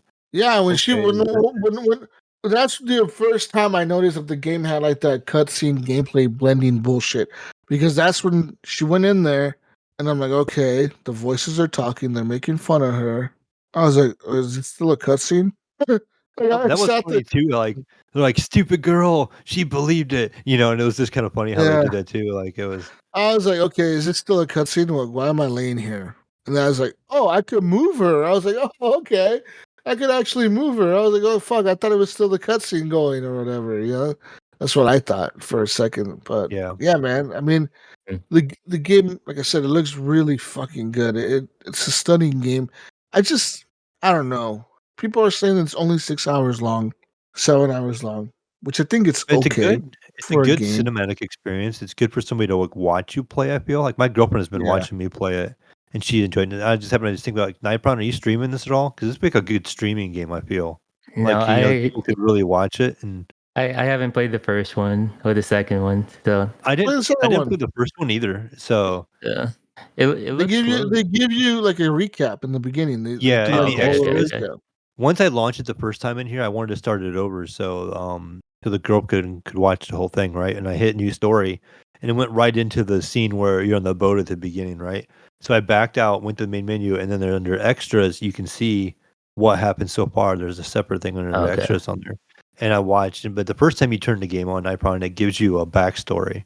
And so you kind of get an idea of what's going on right there, and you can just pick it up and play. Like I did not play the first one.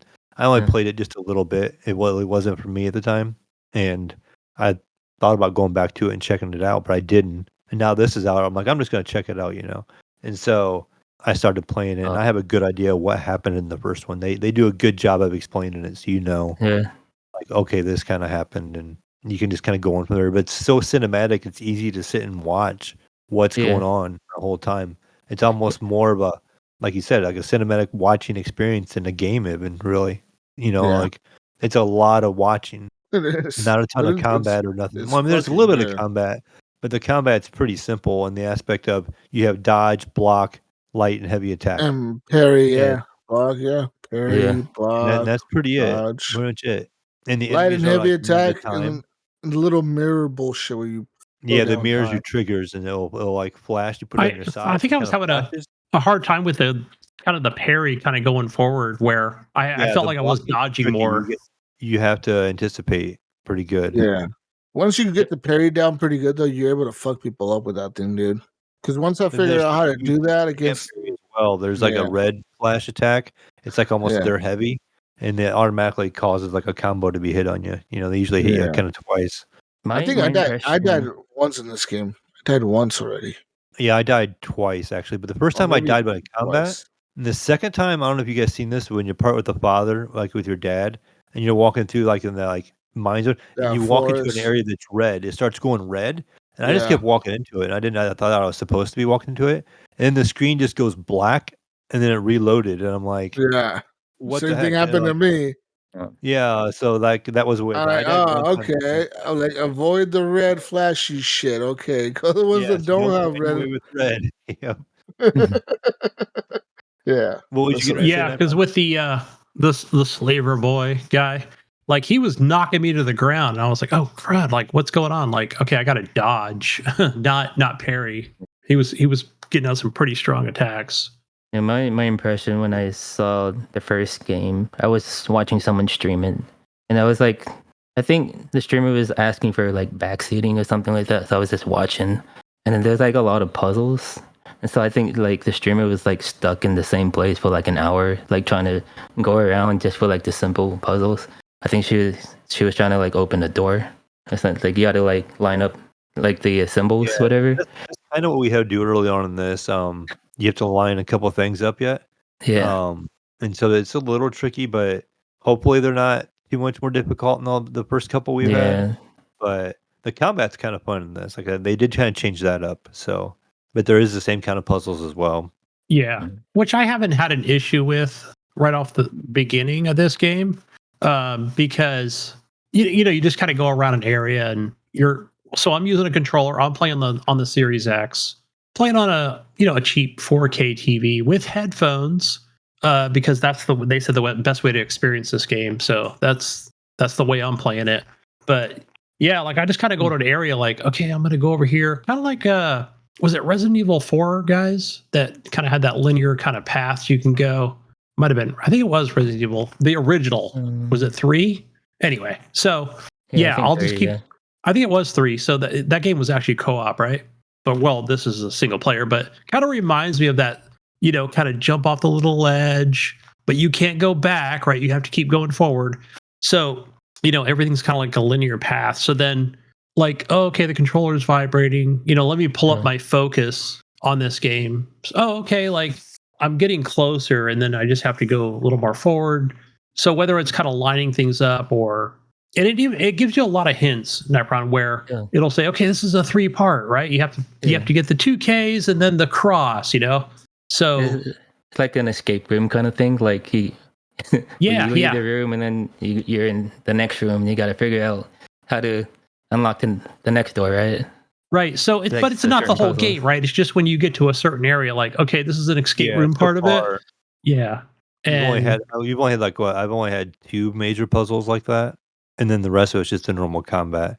Sometimes it's a maze, like in the forest part I was talking about with Jesus there with the red light that kills you.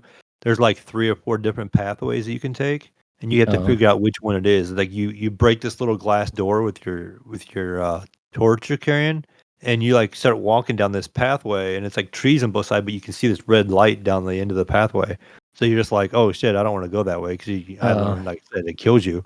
You turn around and want to try to get back out of there, and you get back to the main area and go, okay, I'm gonna try to go to this other way now. And you just got to try to find your way out sometimes. But yeah, it kind of reminds me of Alan Wake 2 a little bit. Well, from what you said from Alan Wake 2. Yeah. Kind of had something similar down in the subway. But so far, my experience is good on this. I've been enjoying it so far as well. I mean, I guess it kind of makes sense too. Like, this game is only like from what I'm reading, like a 6 or 7 hour experience. Okay. But I was just thinking about it. As much dialogue as the game throws at you the whole time, I couldn't imagine if it was like a 20-hour game how much dialogue these people would have to record because they're talking every 30 seconds, at least. I mean, there's the narrator, there's I guess your father, there's the voices in your head that are all those voices in your head, the fear, the anxiety, right? Of like, can you imagine how much voice acting they would have to do if they made this like a 20 or 30-hour game? Like that would be a lot of little one-liners that just thrown in there consistently. Yeah, I mean, what else would they put in there? I guess filler or puzzles or what would you collectathon? Yeah, it's not. This is a very linear experience. Yeah. But I do appreciate the fact that with that fight with the slaver guy out of the ship, where I thought, oh my gosh, this guy is so much more powerful than me. Even though I was kind of getting it where I'm like, okay, I see I need to dodge, hit it with the lighter attacks. But then boom, maybe a little cutscene might be not a cutscene, but it'll be more of a cinematic where he will knock me to the ground. I'm like, shoot, did I do something wrong? Yeah, or when they kind of take control sometimes. That's why it's weird when you feel like you have control, then it takes it away from you sometimes. Yeah, it's a little bit on rails, right? Where I'm like, okay, I missed it. Knock me to the ground. I'm like, I appreciate the fact that I didn't die, right? Like it wasn't like a reload. It wasn't until I think a little bit later where I don't know if I just had I think when you get to that place where before you rescue the guy, something happened where I think I did die. And I was like, okay, but it was a really quick reload, right? Where I was kind of back in the fight again. Yeah. So. What do you guys think about, like I've been reading too, like about the length of the game? Some people are complaining this is only like a 6 hour, 7 hour game.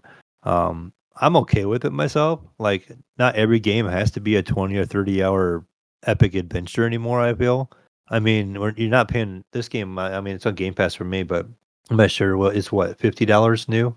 So it's like I didn't actually see the price since I am playing it. I mean, there's so much going on already so far in the game. Like I feel like 6 or 7 hours, it's gonna be enough for me. And after a while, the game could maybe get kind of stale, like seeing the same kind of stuff, or unless they change things up a lot later on, I could see it getting stale down the road. So. I think of me, a 6-7 hour game where you can play in a couple of days. And there's not a whole lot wrong with that. And it does think it took them 7 years to make it. But I mean, it's, just a lot of motion capture and a lot of voice acting, I think is what's a lot of the work, I believe. I think 6 to 8 hours is fine. I mean, like this straight up all dialogues and a little bit of combat and puzzles. 6 hours is fine. I mean, look at Death Stranding, it's like, that's like, almost like 20 hours of cutscenes, and then the rest is just walking. I mean, like That's actually, it's funny you say Death Stranding because this game reminds me in like the environment detail like Death Stranding. You like when I can't. Well, what's the? I can't remember what. Like when the shadow things start appearing and it gets all black and muddy. Yeah, it's got the human versions of it though. That's what it reminds me of on this. Like when you're walking on, you first get on that island, when you crash, everything's like muddy and shiny, and you're like walking through, and you're actually even seeing these like, she's having like these hallucinations, and she's seeing like these shadows of people like that die and stuff, and you're seeing these shadows kind of appear and disappear as you're walking. And they're talking, yeah, and they're talking. So it reminded me of Death Stranding actually, like right there in a way, and the environment does look nice, crisp, clean, like those kind of scenes in Death Stranding. So, but that's what the environment looks like. But I think it's been like 5 years. It's been like 5 years since they made the first one, right? Or 4.5 or something. I don't. Hellblade? I never look at it like. I thought I read 7. Was it been that long? But I never look at it like, I guess like the internet where they say, "Oh my gosh, it took 5 whole years to make it." Like, I don't think they've been working on it like night and day for 5 years. Obviously, like, I don't know. I could, I'm sure the first one came out in 2017. Yeah. So how long is man? So probably 5 to 6, I guess. But so there was a lot of, I don't know about hate, but just more negativity towards it for being so long since the first one came out. But I don't know. So far it's good. I never finished the first one, but I'm definitely going to finish this one all the way through. So I think just so many other games came out during that first game before even Microsoft bought it, right? It was just like they threw it on Game Pass. I was like, oh, cool, check this out, play it. But so, Gunny, you have are you playing it on your Xbox or PC? I'm playing it on Xbox because I've only got the 1070. It will run it, but I really wanted that 4K headphone experience with I fired this up on my Xbox as well. So I haven't tried it on PC yet. I know Jesus played it on PC, and so I may install it on my PC because I didn't know how far in this game I was going to actually play. Because the first one I didn't really play, and I didn't know if it was going to be for me. But being only a 6 or 7 hour experience, like I said, I'll probably just go through and play it. But I think I'm going to keep playing it on the Xbox so I can play it in the living room with the girlfriend watching because she was kind of into it. And so, again, it's something you can both kind of enjoy together. Like 2 people can watch almost like a movie together. Like it's so much cutscene and so much visual action going on.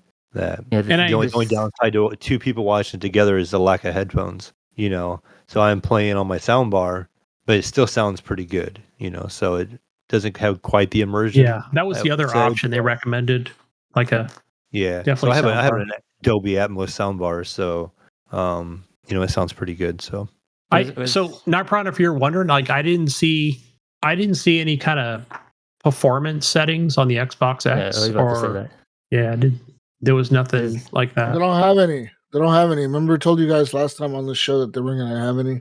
Yeah, it's locked at 30 and... Yeah. Not yet, but there will be in November. I'll bet you guys. How much you want to bet? They'll be, I'm telling you, these games are just never finished, right? Even the game looks amazing, right? We saw it with Starfield, and I see this oh my gosh, these guys are geniuses. They got it to 60. I'm like, well, that was the original plan, right? That's how it is with this game. It will be at 60. How much you want to bet, Mayo? By November, this game will be at 60, and we'll get a performance. They can do. They can increase the amount of whatever they use for DLSS. Like what we have on the PC. They can run something like that. They just haven't fine tuned it to get it right. It's not at full performance, right? Yeah. All they got to do is DLSS. All it does is basically lower the resolution on the edge of the screen and keeps the center of the screen higher. So if they can find a way to blend the lower resolution on the edge of the screen and keep your center resolution higher, they can get it to run at 60 frames. Yeah. So it'll happen. I don't know if they have ray tracing on the console. You turn that off. Maybe I could bump it up. I didn't see it. Turn it off. I didn't notice anything. I did look at all the options. And I went through them, but I didn't remember seeing anything like that. Yeah, they had two HDR options for HDR lighting. Yeah, but that was it. Any more, Jesus? I know you were kind of talking about what you were talking about game wise that you played. No, that's really it, man. That's all I played. just jump in real quick. The other game that I played, I know I probably just talked about this with Gunny, was Hades 2. I know he picked that up a little bit after I did, and that game's pretty good. I mean, it's a lot like Hades 1. It's like a whole new kind of experience. Got some new weapons and stuff like that to to use, and they introduced a couple new mechanics in the game. You got like this cauldron where you can unlock all your abilities and your permanent upgrades. And so when you make your runs, you go in there and you can grab some like materials that you can use when you go back to your camp when you do die and stuff. And it's not Dead Cells to me, but it's a pretty good game. It's a pretty good roguelike, and I'm enjoying it so far. It has the second boss is a really fun fight. It has really good music to it, and it's kind of cool how they do it. But just continue to work my way through that game and just figure it out. It's like I started off really bad. Like I wasn't very good at the first Hades. I didn't play it all the way through. But this one, I'm learning like a little bit better about the dodge mechanic and how things work, and now I'm getting a better feel of things. But you get that randomness where you talk to different gods and different gods will appear and they give you different blessings, the boons and stuff, and so each run changes a little bit. But now I'm starting to figure out what works together and stuff like that. So it's kind of getting better as I've been playing through it now, and I'm finding a play style that I like as well because you also have some range attack and you have a short range, like a weapon attack, and so now I'm kind of starting to use the magic a little more and finding I'm liking that more. And sometimes I'll kind of build to boost that up and stuff, but it's a good game. It looks a lot like the first one. It plays like the first one. Lots of dialogue options and lots of chatter going on all the time. Like every time you die, there's new interactions with all the enemies and stuff. They talk different every time and stuff like that. So it's just a lot more of the first Hades that made it good. So just different character. Is it something you're gonna pick up, Jesus? Probably not, man. To be No, not for you. honest, it's not for me, really. I don't think so. Yeah, like I wasn't, like I said, I played the first one a little bit, but I wasn't like a huge fan like I was in Dead Cells. But I wanted Yeah. to give this one a good go because it looked really good. It looked similar, and I know my boy really enjoyed the first one, and so I knew he just played off my account, so I went and just picked it up anyways, because it's not coming out on console for a little while. It's only on Steam for a while. So I'm like, last time the first one was on the Epic Store. And I waited quite a while until I think it came to Steam before I ended up playing it. But now, that was one of the first games. Remember when the Epic Store came out, Jesus, they were like, an Epic exclusive. And we're like, what the heck? That's the only way you could play it. And I ended up picking it up later, like 6 months later or something like that on Steam. But this one actually released on Steam first. And so, I was able to play it right away. But it's been good. Like I said, really good music and stuff too. And then just the dialogue is where this game shines, I feel. So good game. That's pretty much all I played. I guess. Have you been playing it on your Steam Deck at all? I don't have a Steam Deck. Just Gunny and Jesus do. Okay. My son has one, but he hasn't brought it over. Okay. Yeah, it would probably be a good Steam Deck game. The problem with me is the screen sometimes seems a little too small for something like that. Well, I'm thinking of like my Switch. Like sometimes it's just like it's just too small sometimes for the writing and stuff like that. So I don't know if I would like it on the Steam Deck or not. Maybe Gunny, have you tried playing Hades 2 on the Steam Deck? Oh yeah, I guess he's kind of muted and walked away yet, but yeah, so like I don't know how well it's gonna like look on the Steam Deck, like some of the smaller writing stuff. I think it's certified for it, so I'm sure it probably works pretty well on it. But yeah, Nice. I haven't tried it on the Steam Deck. Nice. What have you been playing over the Nypron? A lot of games actually. So I bought a ROG Ally similar to like a Steam Deck, but it's made by Asus. So they have like two versions of it. They have like a non-extreme and a extreme version. I bought the extreme version because I already have a PC. It's pretty good. I mean, I can play a lot of my high-end games on the PC. So I used my ROG Ally to play a lot of the lower end games or indie games or like we call those like emulation games. Yeah. So I was on the way to the Philippines. I was trying to find a game to play while I'm on the plane. It's like the 10-hour flight, and I found this game. It's called Dave the Diver.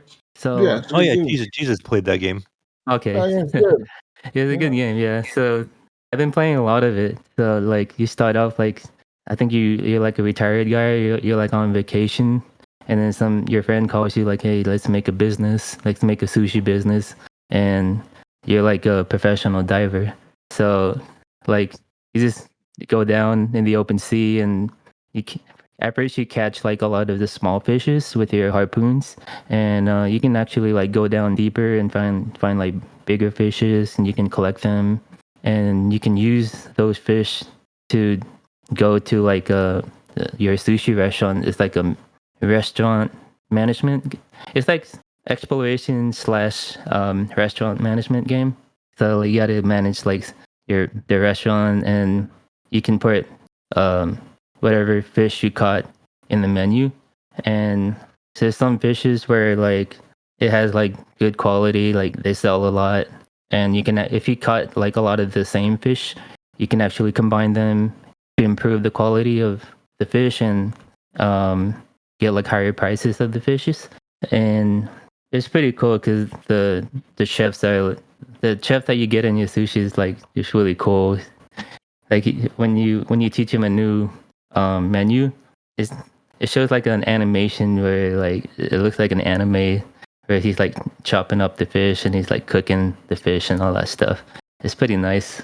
Yes, there's also like other like people that gives you quests, where there's one where it sends you down.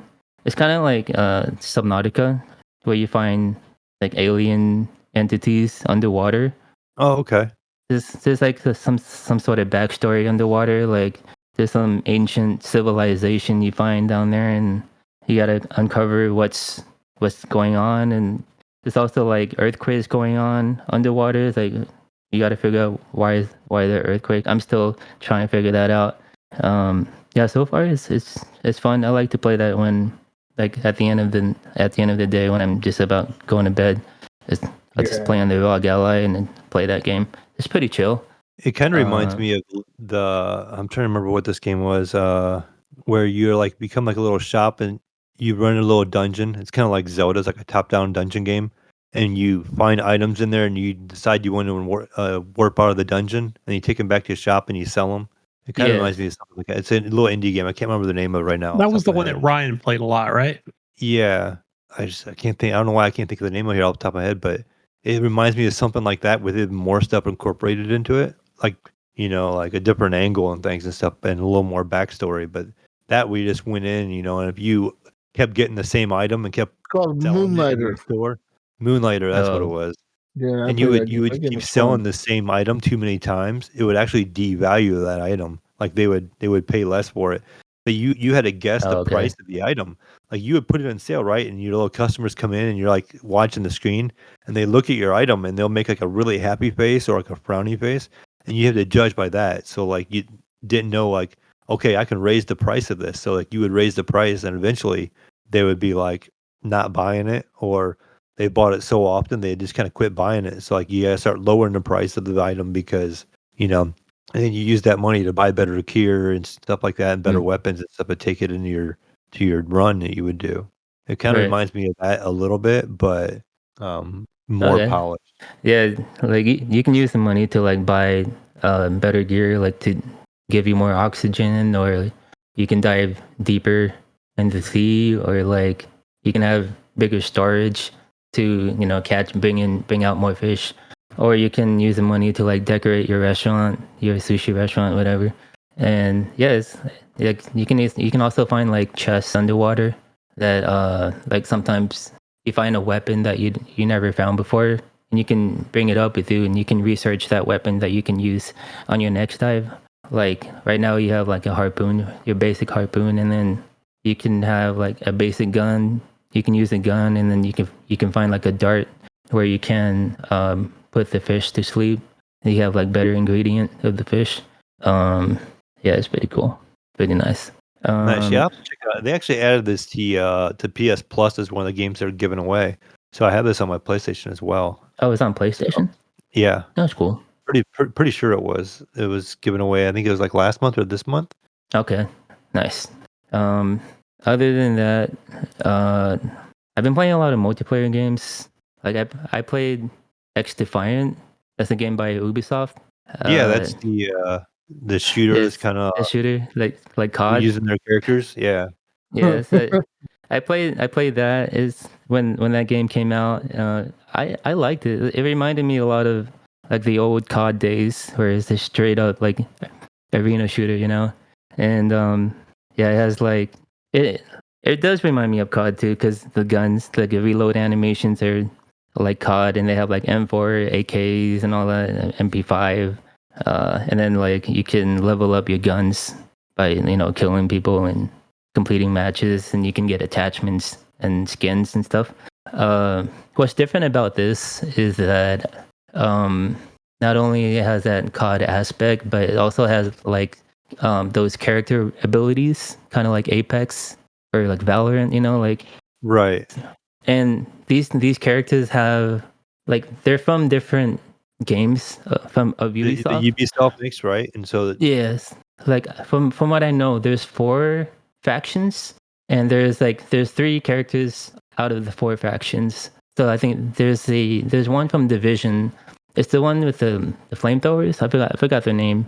From Division, the one with the fire guys. yeah, I can't That remember the name. one, yeah, those guys, and then there's one from Splinter Cell. There's like those guys. You can go invisible. You can send out like intel, where you can like it's kind of like UAV. You can scan for enemies, and then they have one from Far Cry, and those ones have like healing abilities. There's one ability where you can self heal, and then another one where you can drop down like a healing station and heal your allies. And then there's the last one. There's the last one that is locked. It's not available for anyone. I think you have to play to unlock it, or you can buy it. I think that one's from Watch Dogs. I'm not sure what their ability is, but Yeah, I think there was a group from Watch Dogs in there. yeah, it's pretty cool. Oh yeah, and then there's another one. I'm missing one more. It's Ghost Recon. They have characters from Ghost Recon. So their abilities are, you have like a riot shield where you can put up, and they have another ability where you can put down like a shield in front of you, and you can like move around, and that shield stays there. It's pretty useful. And the maps, the maps are okay. Like there's a lot of maps in there like that are straight up from Ubisoft games as well. Like they have like Division maps. I think there's like the one that's like in the Christmas Mall. That one's pretty cool. It did remind me of Division a lot, and they have a lot of maps from like I think forgot. Yeah, a lot of them are from Division, from what I've seen, but the other ones I can't remember if they're what from, game is this, Nypron? What's the game? X Defiant. Oh yeah. The only like I've been watching gameplay on Twitch, but I've just seen like just normal characters. I haven't actually seen anybody use any real abilities. Oh, okay. Yeah, they have abilities that you can use and stuff. And you can, they have like grenades, and you can choose like one ability of each faction. They have like 2 abilities each faction, but you can choose one per match. You know what I mean? Yeah. I thought it was like Call of Duty when I first clicked on it. I was like, no, this is not Call of Duty. It shoots just like Call of Duty. Like that's my impression when I played it. Like it is straight up COD, I enjoyed it. It's pretty cool. I mean, I go back from time to time to level up my guns and stuff like that. But it's just COD, like there's a lot of people like running around really fast and jumping around like bunnies, and sometimes it's really hard to aim at them because they're so fast. Like this is so weird. But yeah. Yeah, it's I saw a lot of like, capture the square, right? And they were pretty close by. Like it's a pretty tight kind of shooter. I enjoyed it when I watched. Yeah. Speaking of the game modes, they have like this mode similar to Overwatch where like, one of those modes where you have to like escort. Isn't it like a payload or something like that? Yeah, like a payload. Yeah. There's one team has to escort, and then the other team has to defend. And then the escort team has to like push that payload all the way at the end. There's like checkpoints, and then one team has to like push that payload. It's like a tug of war as far as they can. Like how I describe it. It's like you're trying to push your objective toward their side, and then they're trying to repel it away. Exactly. It's almost like a tug of war. Yeah, tug of war, kind of like that. It's pretty cool because It's pretty cool because you have like characters with abilities, like kind of like Overwatch, you know, and like I've been using the Ghost Recon guys with the Riot Shield. So what I do is like I bring him to the payload and I bring up the Riot Shield, and then like people just start shooting at me, and you can keep shooting at me all you want. I still have the payload going, you know. It's just really cool. I like it. Yeah, I like it. I'm thinking about getting the Battle Pass because I've been playing a lot of it. I don't know if you guys are gonna try it or Jesus. I don't know if Jesus will try it. Yeah, it might be a Jesus game. I see him liking it because it's so much like Call of Duty. Yeah, Everything I hear about the way the shooting feels and everything. So I feel like he'd be at home at it. yeah. It's free to play too. I mean, it's fun. Yeah. Other than that, other the few games I played. Oh yeah, Gray Zone. I played Gray Zone. I have a few problems with that game. It's on the negative side. As much as I want to love that game, I'm trying to find like a good extraction shooter because I want to get into that genre, right? Like it seems appealing to me because I like looter shooter games like Destiny 2. Right. I like gearing up, feeling powerful. Like I can kill anything. So I'm trying to find like a good extraction shooter game. So we talked about it earlier. Like there's a lot of extraction shooters. I might try that Red River game. So speaking of Gray Zone, it's like I picked that up. It was like $30, $35. My first impression was when I first booted up that game, I was crashing a lot. Like I have no idea why. It's like I'm not sure if it's because if it's my PC or if it's because of the game, like server wise. On their end, yeah. Yeah. So I jumped in a match.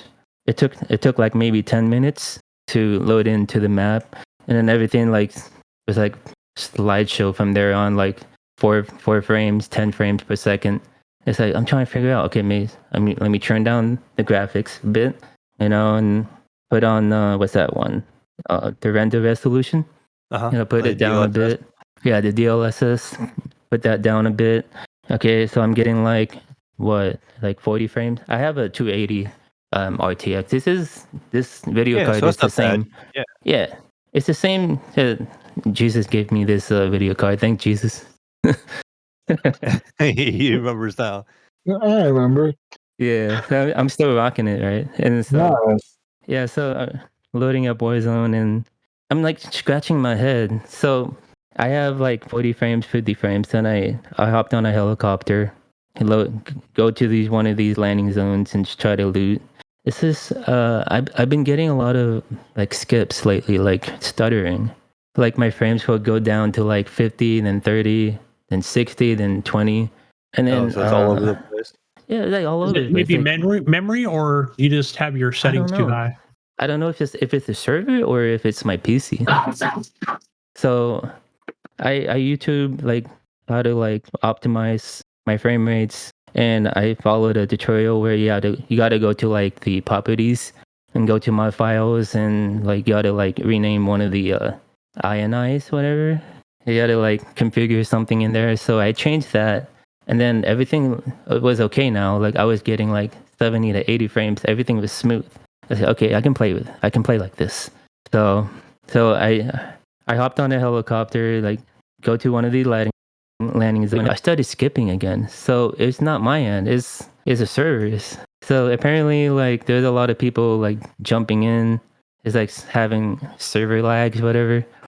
So it was really frustrating at times because I would be in a gunfight. Are you sure you're on the North American servers? Like you're Yes. Yeah, I saw that because I remember Jesus mentioning like people would load into the Asia servers because that's like the first option when you load into the game, because it's very hard to see too. It's like you're gonna load into Asia, but I changed it to US West. I was still stuttering, so I was really frustrated because I kept dying. It's like that game is fun. I had a lot of good moments where one time where I saw like a helicopter landing into one of our home bases. It's like, oh, cool. Maybe I can just hop on the helicopter and it will take me to where I need to go, right? And it took me to like a place where, like far away, like 100 miles away from. Where the fuck am I going? I hear that a lot about the game. I hopped on with this guy. He's like fully geared, and there's like 3 other people on the helicopter, and they're like looking at me, and then I was like, "Yeah, guys, are you ready to like kill stuff?" and then they're like, "Sure, bro, sure." So yeah, it took me to a place 100 miles away from my home base. It's not where I need to go because I need to complete some missions, like at a specific landing zone that I need to go to. It's like I told him, like, guys, where are we going? It's been 20 minutes. We're in the air. Where are we going? Are we going back home?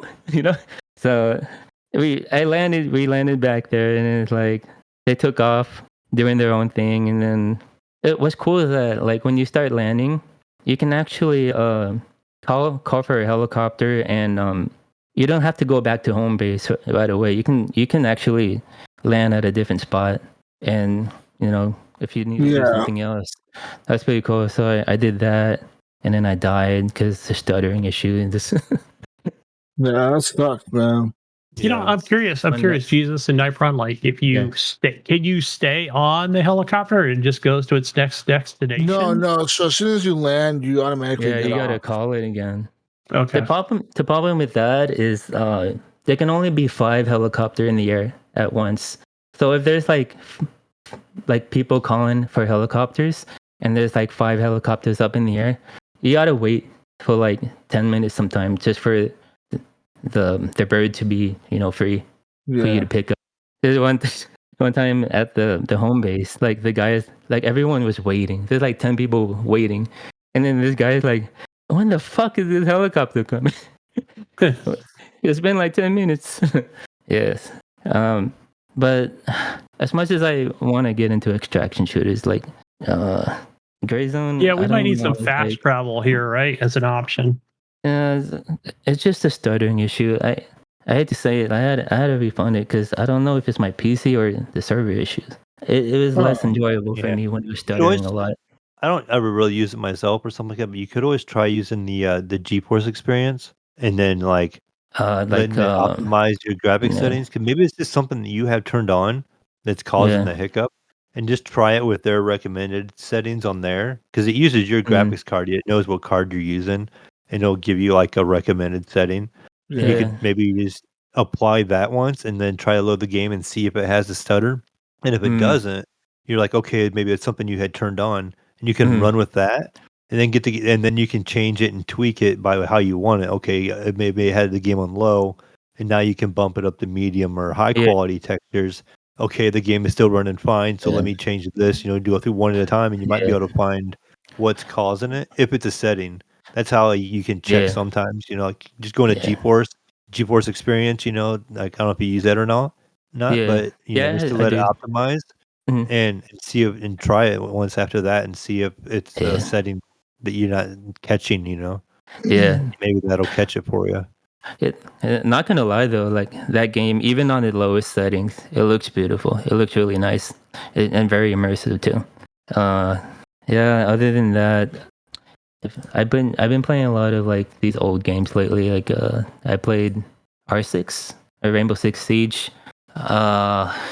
I know not a lot of people play this, but I was watching you stream that a while back. Like you were kicking some ass out there on that game. Yes, I can tell you one thing. Like I played that game when it came out, but it was so annoying to me. Like it was so less appealing because you got to learn like the maps and everything. There's like a lot of operators and guns and stuff like that. Like the people that have knowledge of angles and stuff like that. And that's what turned me off when that game first started, because I'm a big Rainbow Six fan. I used to play Rainbow Six 1 back in the old days. Rainbow Six 1, Rogue Spear, I remember doing like LAN parties playing Rogue Spear. And so I even remember playing Rainbow Six Vegas on the 360. Yeah, I played 1 and 2. And it's like when I got into Siege, I couldn't get into it. And plus, I think I was into Destiny too when that game came out, or Destiny, the first Destiny. And last year, I recently started getting back into it, and I was like, okay, I'm gonna try to learn the maps as much as I can.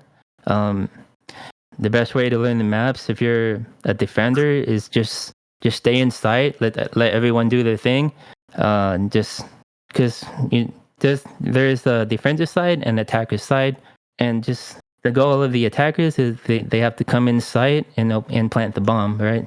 So basically just let them come to you, just stay there and just wait for them. Yeah, I can see like why people don't like the game, because it's like very campy. Like you just basically have to stay there and wait for the enemy to come. But other than that, I've been really good at that game lately, and it's something about it. Like it's very rewarding once you learn everything, and it's weird. Yeah. Anyways, I've been playing that game. I've been uploading a lot of compilations, stuff like that, and kills and stuff. Other than that, I've been playing a lot of Valorant because my girlfriend plays a lot of Valorant. And she's also a streamer. She plays Valorant. That game is like, I lose brain cells every time I play that game. It's just I don't understand. It's like it does remind me of Counter-Strike, the way I understand how to play it because I grew up playing Counter-Strike, but it's just like I hate getting killed through a wall. I hate getting killed through the air. Like what the hell is this? Like, and there's just so many like sound stuff going in my ear. Like what the hell? What is this noise in my ear? And then what is this Pokemon dude running across my screen planting the bomb? It's like I'm trying to learn the game, and we're playing ranked games with my girlfriend, and I'm doing a little better. It's like I also bought like skins for my guns, and hoping that makes my gameplay a little intriguing, a little better. Yeah, I remember my son was big into buying skins for his account and stuff. Yeah. He doesn't play as much. He's more into Counter-Strike, where he has like a $600 knife on Counter-Strike. Yeah.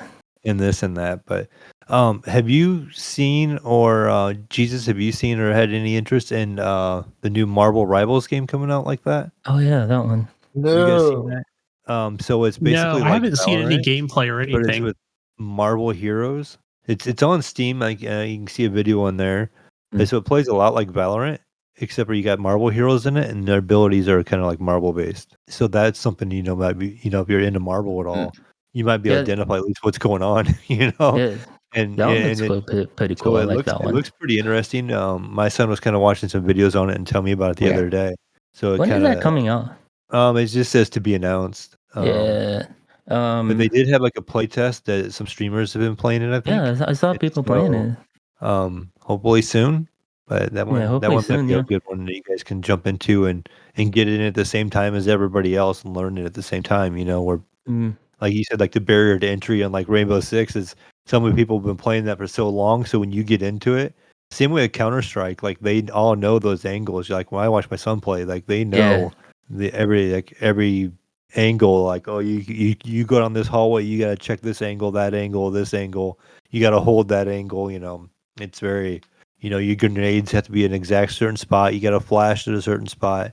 When you get all really in depth and stuff, it's like that's what turns me off to it sometimes, because it's like, being a new guy going in, you're just like, what am I doing or what's going on over here? And everybody's like, oh no, you got to do this and that. And it makes it hard. Yeah, that game looks interesting. I want to hop into that when it comes out. It's free to play, right? I think so, yeah. It could be fun. This was one other game I want to share that I got an email. I saw an advertisement on YouTube. It has something to do with like robots and fighting and stuff like that. It's called Still Hunters. So I got an email to participate in the alpha of Still Hunters, and they're like I had to go through like some agreements where like I can't. Was that some NDAs to sign? NDAs, yeah. But I haven't played it myself, but I can download it right now and try it out. But it looks pretty cool. It looks like an extraction shooter, but with robots, like big giant robots. And I think it uses Unreal through what's the newest one, 5? Yeah. It looks pretty nice, and it looks like an arena / extraction shooter game. So I might have to try it out later. So that's the next game I want to play next. Speaking of like extraction games, I want to get into. Other than that, like I've been playing a lot of my ROG Ally. I've been playing a lot of like Borderlands 2. What else? Like I played Helldivers 2 on my ROG Ally. That seems to run pretty fine. Curious, Nypron, on the Yeah. so me and Jesus have the Steam Decks, the Mhm. OLEDs, Mhm. but I don't know much about other than YouTube videos about the ROG Ally. Was it what's it called, the Elite or the what's the It's just Extreme. the Extreme? They have like the non-extreme version and the extreme version. I have the non-extreme version. So what's the difference between those? So And here's the other question is, does it run on Windows unlike the Steam Deck that runs on Steam Deck OS? So ROG Ally does run on Windows 11. That's strictly why I picked ROG Ally, just so I can just straight up just download games without worrying about getting banned or anything. Because I saw on the Steam Deck like it's Linux based. So like if you're trying to install like say for example Destiny 2 or Rainbow Six where they have like anti-cheat, like you can't run those games because anti-cheat is only for Windows. It doesn't run on Linux. So I heard that like people are getting banned on the Steam Deck just because of that. Just because like they can't run anti-cheat. Yeah, well, unless they install Windows on the Steam Deck, which you can. Yeah, Jesus you can, was talking yeah. about it. Yeah, That's I just want to like just play, just install and play the game without worrying about like hacking, all that workaround and loops. Like that's why I got the ROG Ally, because the Steam Deck seems kind of like a hassle in a way, but it looks pretty nice. I mean, it's pretty friendly. Just open up Steam and download games on the Steam and boot it up. So I think the ROG Ally non-extreme has similar specs to the Steam Deck, and the extreme. I don't know the specific specs for the extreme, but I think it runs. I don't know. It had like 32 gigs of RAM, like a higher processor. I think it's like a AMD Ryzen. I don't know what version is it, but I know it's a little bit slightly better than what I have. So there's that. But I mean, I've been playing a lot of games on it, like really well, like 40, 60 frames on it, no complaints. yeah, nice. One other complaint about the ROG Ally was the micro SD card on top. So the one I have has only 500 gigabytes of storage, internal storage, and I tried to get like a micro SD card, to have more storage. I bought like a 500 GB micro SD, and I tried to plug that in, and there seems to be an issue with it, where like I've been searching online because it wouldn't read my micro SD card, right? And apparently the micro SD card slot seems to burn out. Yeah, that's what I was watching. Some of the issues where, what's the name of that YouTube channel where they would send it in and then they were like, they were calling it a scam, but to try and get them to repair like the screen or the case or whatever. But neither here nor there. They were talking about how, that's definitely like a big issue with a lot of the ROG Allies. Yeah, it's definitely an issue. It's a common issue. I did call Asus to have it repaired, but I haven't sent it in. I don't know why. It's just I'm just lazy. I'm just lazy to have it repaired. Yeah. Just be careful. I'll send you a link to that video. It's like a two-parter. Okay. I can't think of the name of the YouTube video, but it was kind of a big deal where basically they say that, you have a scratch on your screen. That's gonna cost you $400, whatever it was, $200 or whatever. Yeah. Like, wait, I sent it in for something completely different. Well, tell you what, we're gonna send it back to you. All disassembled or whatever. So, and you'll have to pay the shipping or whatever. It was kind of crazy. Okay. Yeah. Like, just getting the ROG Ally gives me like a lot of opportunities, a lot of games. Like every time I open the Steam library, I'm like, can this game run on the ROG Ally? I'm curious does it do that thing? Like kind of like, okay, so the Steam Deck, what it does is when you're in the Steam Deck in not the desktop mode, but kind of the regular mode, it says mode. Yeah, like it says, hey, these are games like, and it doesn't list all of them, but it'll say these games run great on the Steam Deck, right? Yeah, it kind of gives you all the certified games. Mm. Does the ROG Ally do the same thing? For for the most part, like if I open up Steam and you go into big picture mode, and you can see in the game where like it says like capable with Steam Deck. It's the same thing. I mean, it can run great on the ROG Ally. Yeah, it kind of gives these little symbols, right, to say, hey, these like games are symbol. certified. These games will run, but then they have question marks, right? So the question mark might be, it could be something simple as like, the actual like. There's some games words. that doesn't support like controller support. Like they don't have controller support. Like like you'll see some games that have like partial controller support, but you can actually like go into community layout controller supports, and you can use that to play some of these PC games. Yeah, the Steam Deck. Okay, so that does the same thing. You could actually go in there and change it to where it does, or will run on an actual controller. Yeah. Nice. Other than that, I've been trying to like find a lot of games that I can run on the ROG Ally. It's like the first thing I always pop up in my Steam is try to find something. It's pretty cool. Other than that, what have you been playing, Gunny? Might have to mute here. A lot of background noise over here, guys. But no, I mean, just besides Hellblade 2, really, I've just been moving, stealing cable, from the neighbor's house. But yeah, I don't think I've really played not a lot of Manor Lords game that's on Game Pass.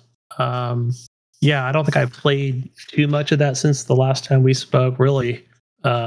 Just kind of continue on with my playthrough with that. I tried I've downloaded games like, but just too stinking busy. So, I did play Fallout 4 on the Steam Deck because, people were talking about how, it's certified. Yeah. So, I fired that up. That game runs perfectly. So, I know I've completed that game way back on Xbox One. It's got its, what's the name of their modded, kind of built into the game, Creation Club or whatever it is. So I know I've got saves on the Xbox, I've got saves on Steam, and kind of through, some of those are, the PC side is, some of it's through. The nice part about that is like, okay, you can use Nexus mods or, in conjunction with the Creation Club, which is cool. They all kind of work hand in hand with each other. So when I did fire that up on the Steam Deck, like part of it was there, I think, from the Creation Club. So it even said like, hey, there's a lot of items missing or blah, blah, blah. And I was like, oh, okay. So I fired it up and it was like, I still had a lot of the weapons, not modded weapons, but just the normal ones with like a high amount of ammunition and the armor I had. So I was like, sweet. I even had the power armor, which I may have already acquired because I noticed I was level 9. I was like, wow, I can't believe I even made it this far, even to the Steam edition. But yeah, I just kind of went in there and, just started like searching for enemies right away and just getting into many firefights, doing a couple missions at level 9 and so pretty cool. Did you do a lot of the building stuff in the beginning, that sanctuary area? Yeah, I did that. And I noticed like, how there's like some of the prefab houses I noticed and they're really just like little trashy little place, things you can, and then I built one myself and it was still there. I was like, cool. So it was kind of a single story thing that I did probably back on the PC where I think I did lay down like, was it like 9 beds or something? You had to have like so many to kind of make a full settlement out of Sanctuary. But there was only like 4 people around.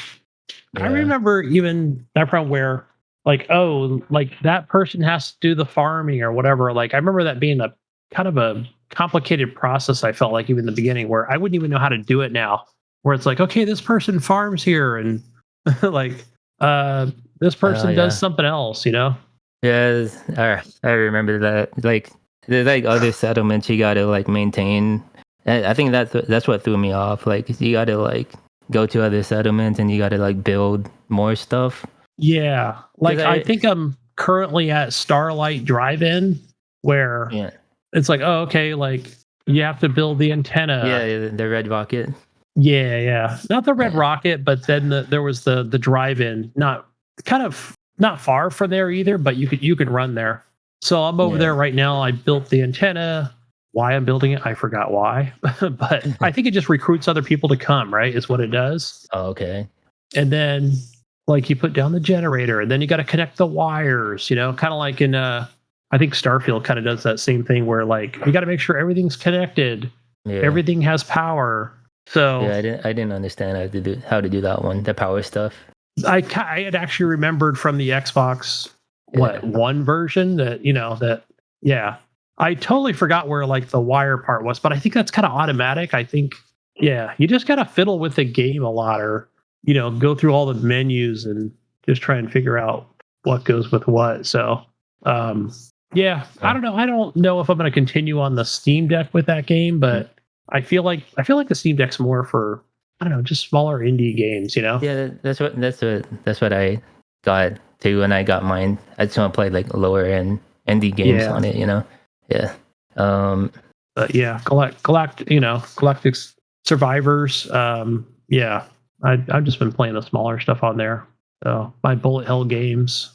So Rotato, just fun games I can just jump in and But that's pretty much all I've been playing on there. So downloaded a bunch of stuff. I'm like, cool, I'm gonna play this, but then just got busy over the holiday weekend and moving the Xbox. I'm like, I'll just keep it here on the PC screen. No, I actually want to play it on a 4K TV. So Gunny, I know you play this game a lot on the PC. You can you should play Project Zomboid. Oh, I have been. Matter of fact, I forgot. You're the one that got me into that game. I played a lot of that game. He's always playing that game. Actually, every time I talk to him, he's like, "Oh, yeah, I played some Project Zomboid today." It's fully capable with the Steam Deck. I think you run some mods over here, though. I run a lot of mods. Not a lot of. I do run cheats, but I still die. So one of the cheats that I like, Nypron, is the unlimited carry mod. I just get tired of like, oh my gosh, like you'll start taking damage or whatever with like, you can only carry so much stuff. I don't know. I feel like I'm beyond that where I'm like, okay, that's at least the one mod that I want. So there's several ways you can do it, right? You could just download the cheat mod and do, God mode and no clipping and all that stuff. Or you could actually go into the Steam Workshop and you can do several things where you can say, oh, I want wood to weigh half as less, or metals, or you can get a bag that holds like what is it like? I can't find the mod anymore, but it just holds a ton of stuff and it's already like, half the weight is what it should be. But yeah, there's a lot of cool mods on there, Nypron, that I really enjoy.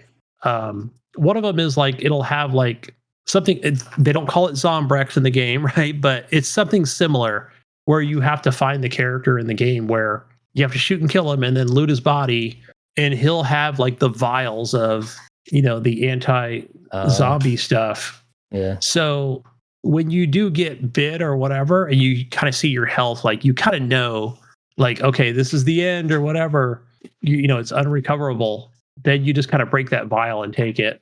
Okay. So that one's pretty cool because you actually have to find it's still hard as hell, right? But yeah, it's hard. Like I can't even last like 10 hours in that game. I keep having a zombie pop up and around the corner out of nowhere, and then I die, and then there's like a whole bunch of them on me. So I can't. Yeah. All I can do that is tough. All I can do is just like find a backpack, okay, and then find some canned foods, a can opener, okay. I have some food now to last for like a week maybe. So now I need to find a place to stay, to find a house. But the problem is every time I find a house, it's like there's always like zombies following me. I just don't know how to like make them stop following me. I try to like line of sight them so that way they can just like stop following me. But there's always one around the corner, and every time I open a house, there's like house alarms that goes off, and I just end up dying. So if you don't want to do, I recommend if you don't want to do like mods or whatever, you can do the sandbox mode. Okay. Yeah. And then when you do the sandbox mode, there's a lot of options in there where you can choose like house alarm frequency, almost, never, frequent, more often, Oh, right? So it's kind of like your difficulty I should try scaler. that. Yeah. The thing with the food, right, where it'll last longer. The power stays on longer, right? Because eventually, I don't know how many hours. I think it's something like probably 25 hours into the game, right? Like it's so many days into the game, and the power shuts off everywhere, right? So you got to make sure you have generators, gasoline. I've never made it that far. I think maybe 10 hours is the most I've even lasted in a game because you got to be extremely careful.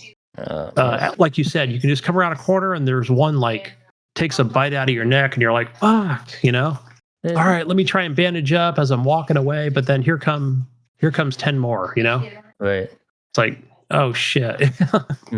I gotta run. There are some points where like I just like I have all the food. I found a house and I covered up the windows, turn off the lights, that way like the zombies won't recognize that someone's living in the house. I even locked the doors. I found a good house, right? At that point, I don't know what to do. Like, what do I do now? I think if you're really playing the game for what it is, like you said, like it's just that you really just gotta continue to explore, right? Like get out further, keep coming back, right? I know one of the things, like I'm sure you've run into the same issue where you'll get out to a point, maybe you're in the farm area, and then you're like, oh, I'm already exhausted or whatever. I'm getting tired, and that affects your, your cognitive abilities of like, oh my gosh, like my bat doesn't swing as much and I can't run as fast. Yeah. So I think you got to keep that in mind as well, right? So you got to. There's a lot of things you got to keep in mind, right? Because one of the things you can do, Mayo, in this game is you can be in the woods, and you got to be careful about that too. Not that there's zombies there, but it may take you a long time to run through, portion of the woods. But you can sleep on the ground. You can sleep in your car, right? Once you're exhausted enough, unless you get bitten or scratched or fall or something, it'll say, hey, without painkillers, it's going to be hard for you to sleep because you're in pain, So now you're really exhausted. Yeah. So just so much to take in on that game. But you try it on the Steam Deck, Gunny. Let me know how it is. I don't know if I can even play that game with a controller. You try it. I will try it with a controller. I tried it. I would just think it would be weird, but pretty nice. I know that I'm probably gonna have to use the what is it, the kind of mouse pad on it, like everything's configured to use a controller on it. You don't have to use like a mouse tracker on it. Yeah. See, I use mouse and keyboard constant. So yeah, but I'll try it with just controls to see how that works out. I'll let you know. Yeah.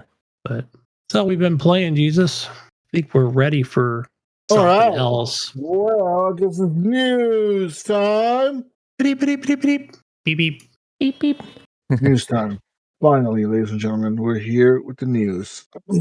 A mom charged in connection with her husband's death following a squabble over a Nintendo Switch expresses her deep remorse, saying she wishes she could take time back as she mourns the loss of her best friend. Venice Leone, 44 years old, is accused of causing her husband, Robert Leone, to fall from the hood of her car during a dispute about which video game console to buy. The altercation took place while they were parked outside of a Wendy's in Holland, Michigan, where the argument broke out. Robert reportedly got upset because he preferred a different gaming system and got out of the car. The situation intensified when Venice, who had their daughter in the vehicle, allegedly accelerated while Robert jumped onto the hood. He tumbled off the moving car and struck his head on the pavement. Robert was then taken to the hospital but succumbed to severe brain bleed. Venice has since voiced her profound sorrow regarding the tragedy. In an interview with M Live, she lamented, "People make assumptions and assume they know what happened. People assume I committed a crime and I did it on purpose, and I didn't. I would never hurt him ever. I asked myself, if only I'd done this, if only I had done that, things would be different. If only I could take time back. It's turned my whole world upside down, and that's for sure. I'm losing everything we've had together. I've lost everything. I've lost my best friend." Since the couple had been together for 12 years and got married about 6 years ago. So there's that. In the wake of Robert's tragic passing, Venice has now found herself under arrest, facing a charge of a moving violation resulting in a death. So she has stood before the judge at a Holland County District Court, who secured her release by posting a $1,000 bond. So there's that. Amidst the turmoil, Venice revealed that Robert flew into a rage over her purchase of a Nintendo Switch when he wanted a PlayStation 5. That was the argument. He wanted a PS5. She got a Switch. She wanted a Switch. Oh, it's sad. It's sad. We shouldn't be laughing, guys. No, it's the first time hearing about it. Like I was just curious. Like, was it Xbox or PlayStation? Yeah, maybe he wanted a Steam Deck. I don't know. Nobody wants an Xbox. They're gonna have to give those things away eventually.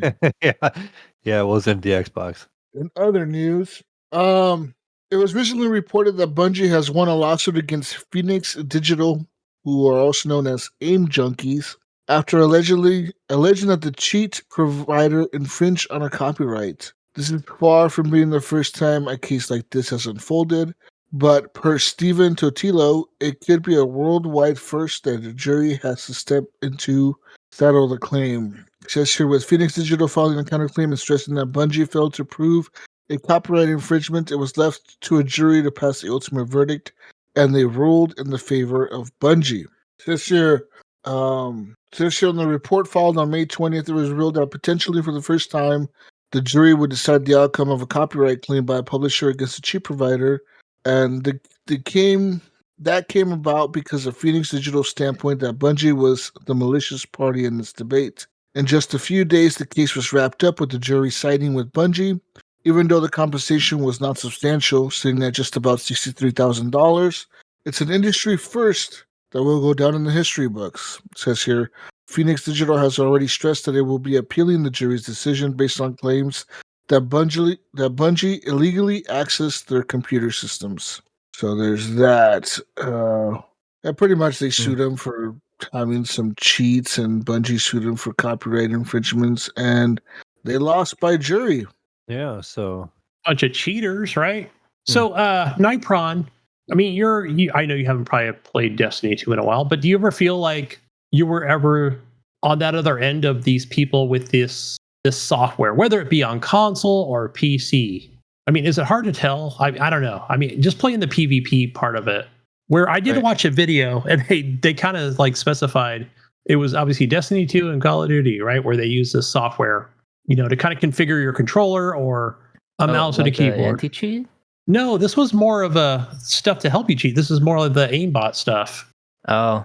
I don't know. I would think it would be a small percentage of people that actually go out and purchase this crap, Yeah.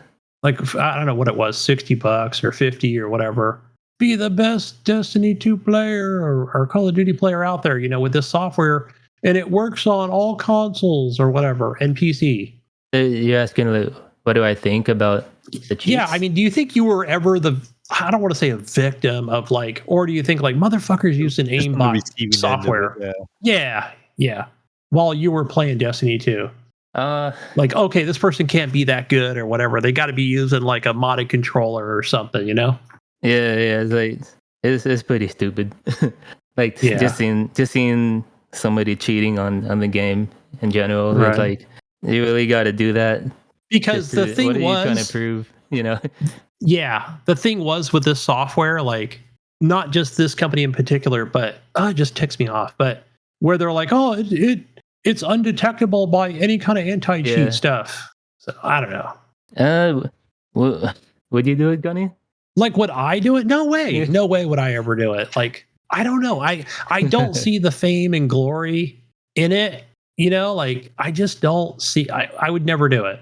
Never on a PvP kind of like server or game or whatever. I would just never do it. I'm just not that person. Any kind of single player stuff, I'm all about it. Yeah. But no, I would just feel bad. Like I couldn't.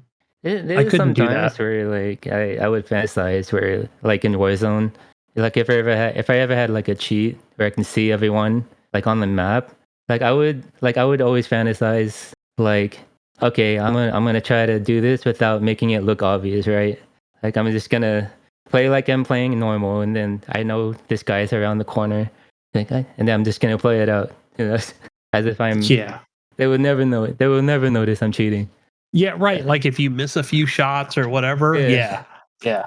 To at least let the company, Activision know, like, Right. oh, it wasn't me. Yeah. I'm not a cheater. See, I missed. Yeah. I did get But- shot a few times. No, but Bullshit. Cheating is bad. Don't do it. Don't do it. It's bad for the community and the game.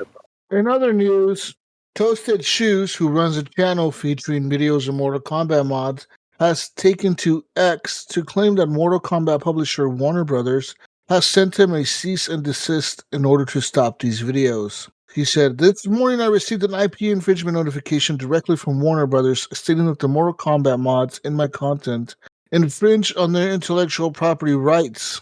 I've been requested to delete all Mortal Kombat 1 videos from my channel or else they will issue copyright strikes and essentially delete my channel in its entirety." Toasted posted videos showing characters not featured in the game who were modded into Mortal Kombat 1. For example, a popular video of his, which has now been made private, shows Disney characters modded into the video game. So it's here. For over 6 months, Warner Brothers have had zero issues with people modding the game, and Ed Boon himself has shared countless mod videos and clips praising them. The clips of my mods have over 1 billion views across all platforms that have allowed me to bring attention to the game, as well as to continue supporting the team of developers I work with. But apparently this dude has had to take all his videos down, so sucks for him. Yeah.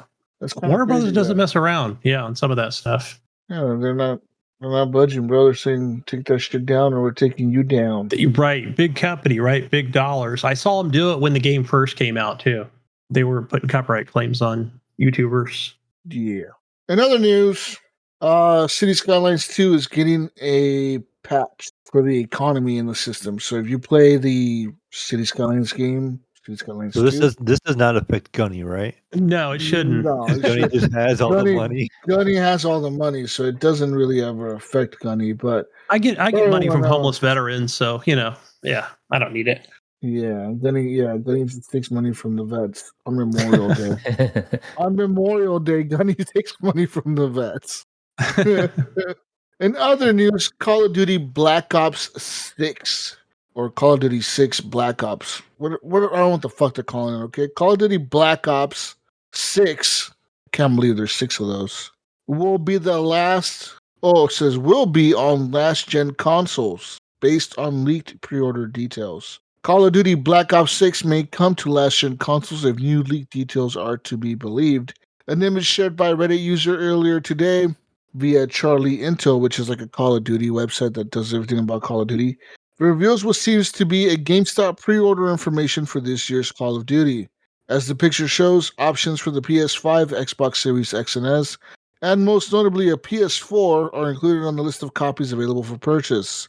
Says here, yeah, so there's that. Yeah, remember I don't know if we read the article or not, but I did see that only half of the PlayStation fan base is moved up to PlayStation 5. So that tells me there's still quite a few on the PS4. Was Modern Warfare on last gen consoles as well? Did they I don't remember. do that as well? I wasn't sure if it was just. No, I thought it was the next gen title only. it was. It was So on last yeah, gen. well, It was on last gen as well. yeah. Right. I mean, you gotta. Yeah. The only difference between the last gen and the current gen version was that the current gen people, like the PS5, Xbox Series X and S people, can play with the PC people.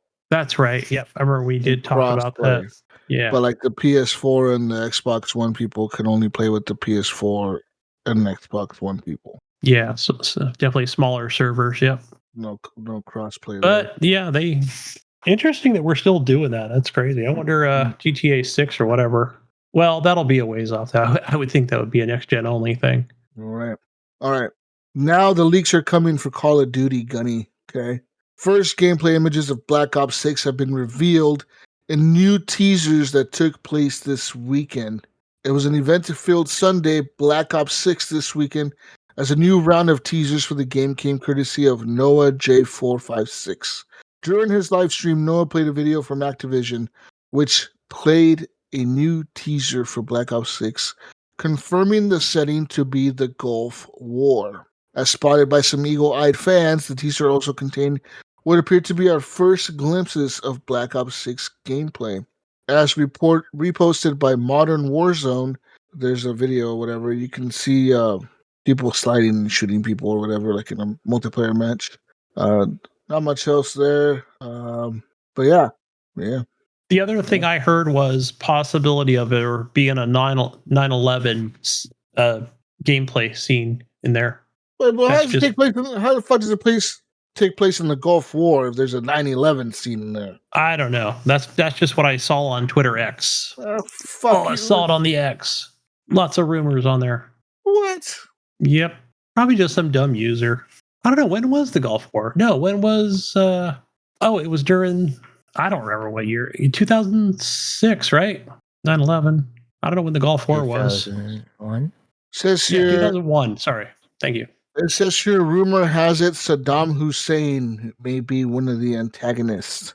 Well, that's who the U.S. went to war with, right? Yeah. Baghdad, right? And Iraq, right? Iraq, right? They found him under a home, just kind of chilling under there. Yeah. Isn't that who they went to war with back in like the early 90s or whatever? Where everyone thought the U.S. was going to struggle because they were like, the U.S. can't deploy all their tanks that fast. And the U.S. had all their tanks on the ground like in the first week. Yeah. You got the number one Air Force, man. Everyone was like, dropped them out the sky. They're like, ain't no way the United States can bring all their tanks across the water that fast. There ain't no way. Like 3 days later, the fucking U.S. has like a fucking 1,000 tanks on the ground fucking going down the road. The shock and awe campaign. This shit was nuts, dude. Oh, fuck. Yeah. Let's see here. In other news, big news here, Mayo. FSR 3 provides a 72% frame rate boost in first Xbox Series X test. A few days ago, EA's Immortals of Avium became the first ever game on the Xbox Series X, Xbox Series S, and PS5 to support AMD FSR 3, which introduced special upscaling and frame generation tech to boost the performance on the consoles. With the update now live, the experts over at Digital Foundry have analyzed FSR 3's frame generation on the Xbox Series X, and the outcome is largely positive. In the video which is shown in this article, which I'm not going to play, obviously this is a podcast, it says here, Immortals of Avium rose from an average of 46.68 frames per second to an average of 80.43 frames per second with FSR 3 turned on, which represents about a 72.3% boost overall. However, there are a few caveats here, such as lesser fidelity of interpolated frames, certain quirks with how the HUD is displayed, and some occasional freezing issues during cutscenes. Immortals of Avium is also using this tech to target Xbox players with 120 Hz and VRR supported displays, so it's not suited for everyone. Overall, though, this is good news, and it says here, this is what Digital Foundry said. They said, while the interpolated frames are not perfect, sometimes dramatically so, they strove between two standard rendered frames. If the frame rate is high enough, it's hard to detect those visual discrepancies. Will we see 30 FPS games frame gen into 60 FPS games? I don't think that's the best application of this tech, but it might work on a much slower paced title. Immortals of Avium represents how it will work best, taking a game that's already targeting 60 FPS and amplifying that frame rate into HFR territory. What does HFR territory mean, Mayo? I do not know either. High frame rate territory, Mayo. Okay. Come on. I thought you knew this Digital Foundry speak, bro. It is, right? PC Master Race over here. Come on. Yeah, come on, man. You're laying us down. But that's cool, man, that FSR 3 is coming. I know that for a fact that I was using FSR 3 with, what's that game? That Gray Zone, Warzone, whatever the fuck, Gray Zone Warfare. I was using FSR 3 tech on there, right? Because FSR 3 was running really good. using frame generation with FSR 3. But with the last patch, the game kept crashing, and I was like, why does it keep crashing? Turns out, for some reason, with the last patch, FSR 3 made NVIDIA cards crash the game for some reason. So I ended up disabling it, switched it back over to DLSS performance mode or whatever the fuck it was, and now it works fine.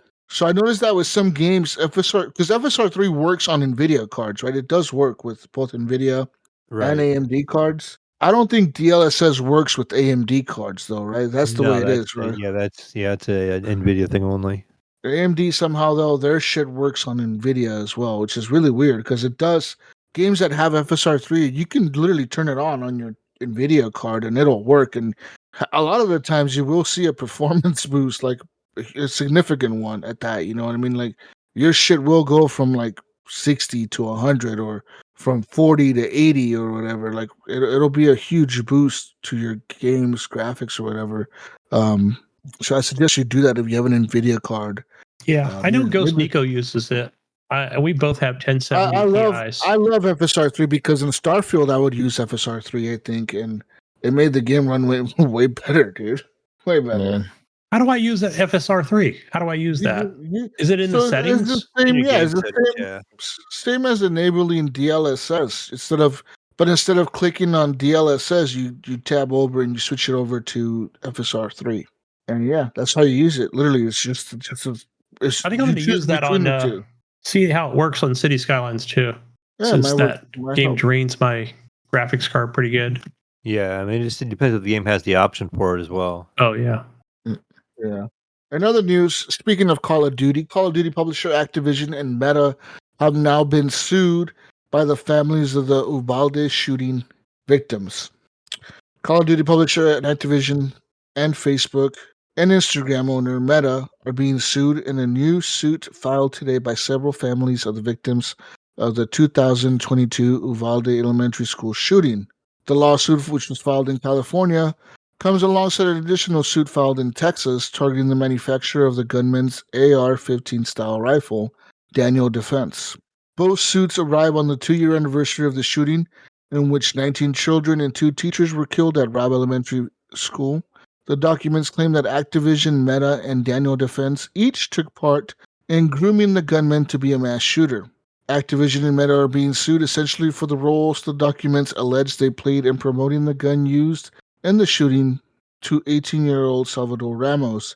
The Uvalde families are being represented by lawyer Josh Koskoff, best known for reaching a $73 million settlement with the maker of another AR-15 style rifle that was used in the 2012 Sandy Hook Elementary School shooting.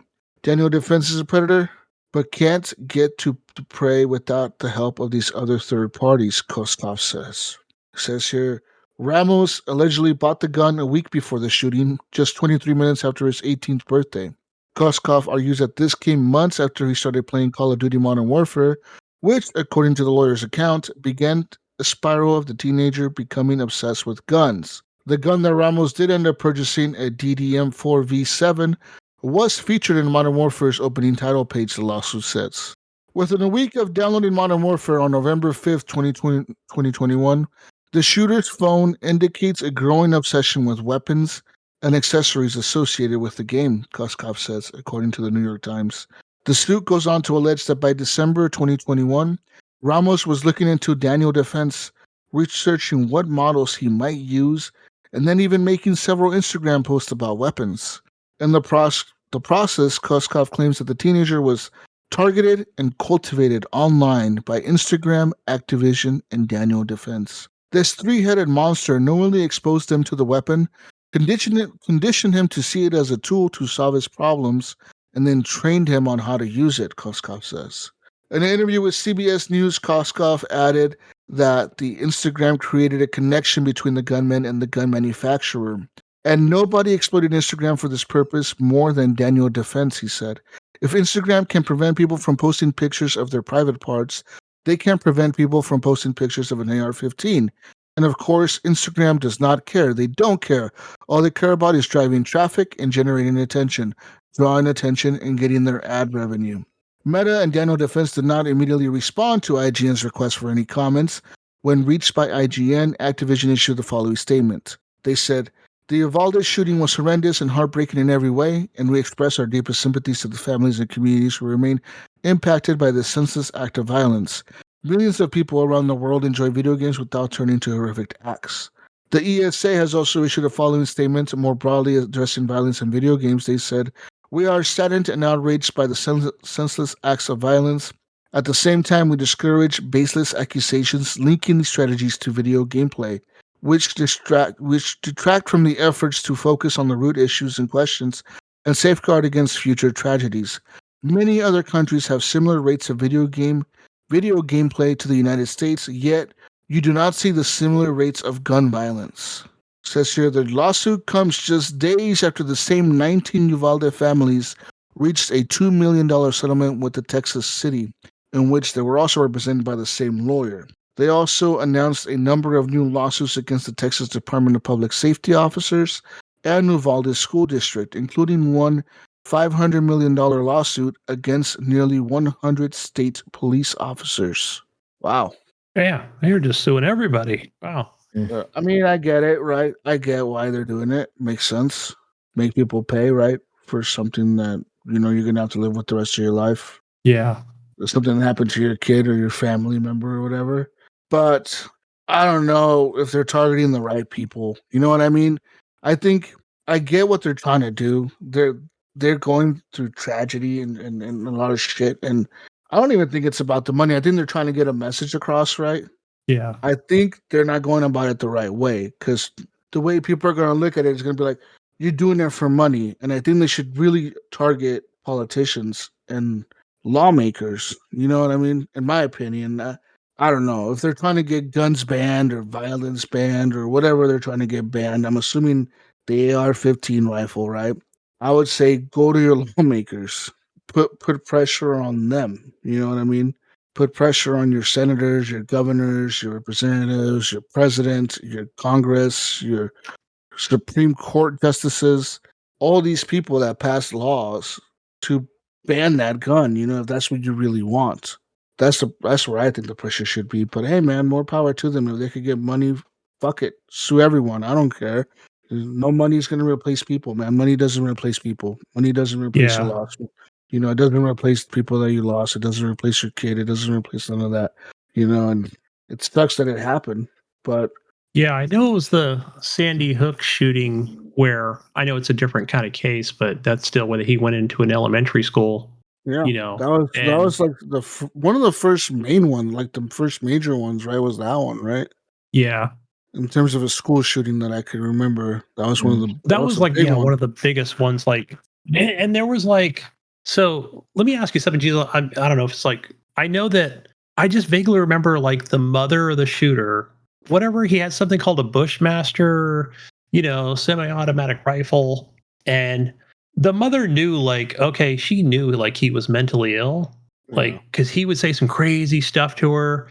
This stuff came out after. And then she was like, oh, I just told him oh, don't say things like that or whatever at home, or don't think like that, or, but she left that gun just laying around, I don't know if anything ever happened to her, but man, I just remember just being angry at her, like myself, like, my gosh, how could you just leave that gun laying around? I thought he killed her before he went to the school. I thought he shot his mom at home and then he went to the school. You're right. Yeah. So she must have told like a family member that he was saying these things, right? Yeah, she must have. Yeah. Man, I remember. Awful. Yeah, the story was that he shot her first, and because she worked at that school or whatever. Right. And then I think she was a teacher, right? And then he went to that school and shot up the school, and I was like, God damn, dude. Yeah, but I don't know anything about like the current shooter. Like I remember watching just bits and pieces of like videos of. Yeah, I didn't know he was into video games like most people are, or people his age, or yeah. But I don't know if you can link a lot of crimes to people that play video games. A lot of crimes, not just shootings. What about movies? Come on, there's a lot of movies with guns. Yeah, you can link. I mean, if you really look at links like that, you can link a lot of things to different things, like movies, books. There could be a guy obsessed with Harry Potter books, and then remember there was music, right? Music was another one back in the day. I mean, there could be a guy obsessed with Harry Potter and Game of Thrones, and then he goes and shoots up a school. Are you going to blame Harry Potter and Game of Thrones because he shot up the school? Like, There could be a guy obsessed with Star Wars, and then he goes and shoots up a fucking store. Like, I don't think you could blame those things specifically for being the reasoning that happens. You know what I mean? I don't know if it made like national news or not, but I remember seeing like on my local news they were showing there was the parents got sentenced from a shooting up here in Michigan. I saw that. Yeah, The mom and the dad were actually Yeah. sent to prison because of what their son did. So yeah, because they didn't stop him or something, or they bought him yeah, a like gun for his birthday or I don't know, something. yeah, something. It was something like that. But yeah, No, he took the dad's gun, and they said that because the kid knew how to get access to his dad's gun, they like enabled him to be able to do that. Because he knew where the gun was stored, he knew where his dad kept it, he knew how to get to it, he knew how to unlock the safe. So, but yeah, I remember that they both got arrested, and then they got divorced, and then both went to prison. Right? They both got found guilty. yeah, like On both of them were whatever. sentenced separately. But yeah, I saw that in the news about a month and a half ago. Yeah. So, but yeah, I mean, I get what they're doing, right? Like I said, I get the message they're trying to get across here is get these fucking guns off the street. Get these guns. People to stop buying these guns or whatever cannot buy these guns. I get that. But like I said, I don't think suing Activision is going to help them do that. I don't think suing the Facebook and Instagram is going to help them do that. You know? Or even I don't even know if like suing the person that sold him the weapon, unless he was acting strangely or different, or right? Because so many times we've heard of like where we've seen shooters where they were like originally went to the store, but that person didn't sell it to him because of the way they were acting, or Well, they passed the background check, but they were acting strange, or saying strange things. It is kind of crazy that they sold it to him 28 minutes after his 18th birthday. That's pretty wild. But I mean, I'm guess curious, it's legal, right? Maybe he didn't say anything bizarre, But I guess it's legal because when you turn 21, you can go to the bar that same night as soon as you turn 21, and the bar will serve you at midnight on your 21st birthday. They will serve you. As long as you're not already drunk, I guess. You just walk in and say, like, I'm legal. I'm legal. I want to buy a beer. I want to buy cigarettes or whatever. Like, they'll give it to you. But I guess if you're already talking about shooting things up, then that's, I don't know. But I mean, the store owner, the parents failed this kid. Say you own the gun store. People come in and buy guns all the time. Everyone's excited to buy their gun. Like, it's normal for people to go in there and be excited about guns because you are at a gun store. You are selling guns. So to you, to Mayo or to me, if we're a gun store owner and we're selling guns all day, it's not unusual for a kid to come in there excited to buy a rifle or a shotgun. You know what I mean? Yeah. It wouldn't be weird. You would think, oh, this kid's excited to go hunting with his dad or something. I don't fucking know. So you sell him the fucking gun. You don't know what he's going to do with it. It's not your job to know what you're going to do. Your job is to sell him the gun, and that's what you do.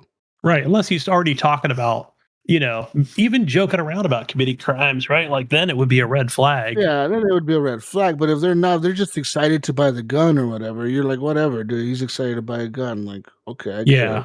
Or even say, oh, I saw this gun in Call of Duty. It's so cool. I want it. Yeah, like okay, that's not a red flag, is it? I mean, I don't think it is. Like, oh, I use this gun in Call of Duty. It looks so cool. Like, okay, cool, kid. Like, here you go. I want one for home for collection purposes.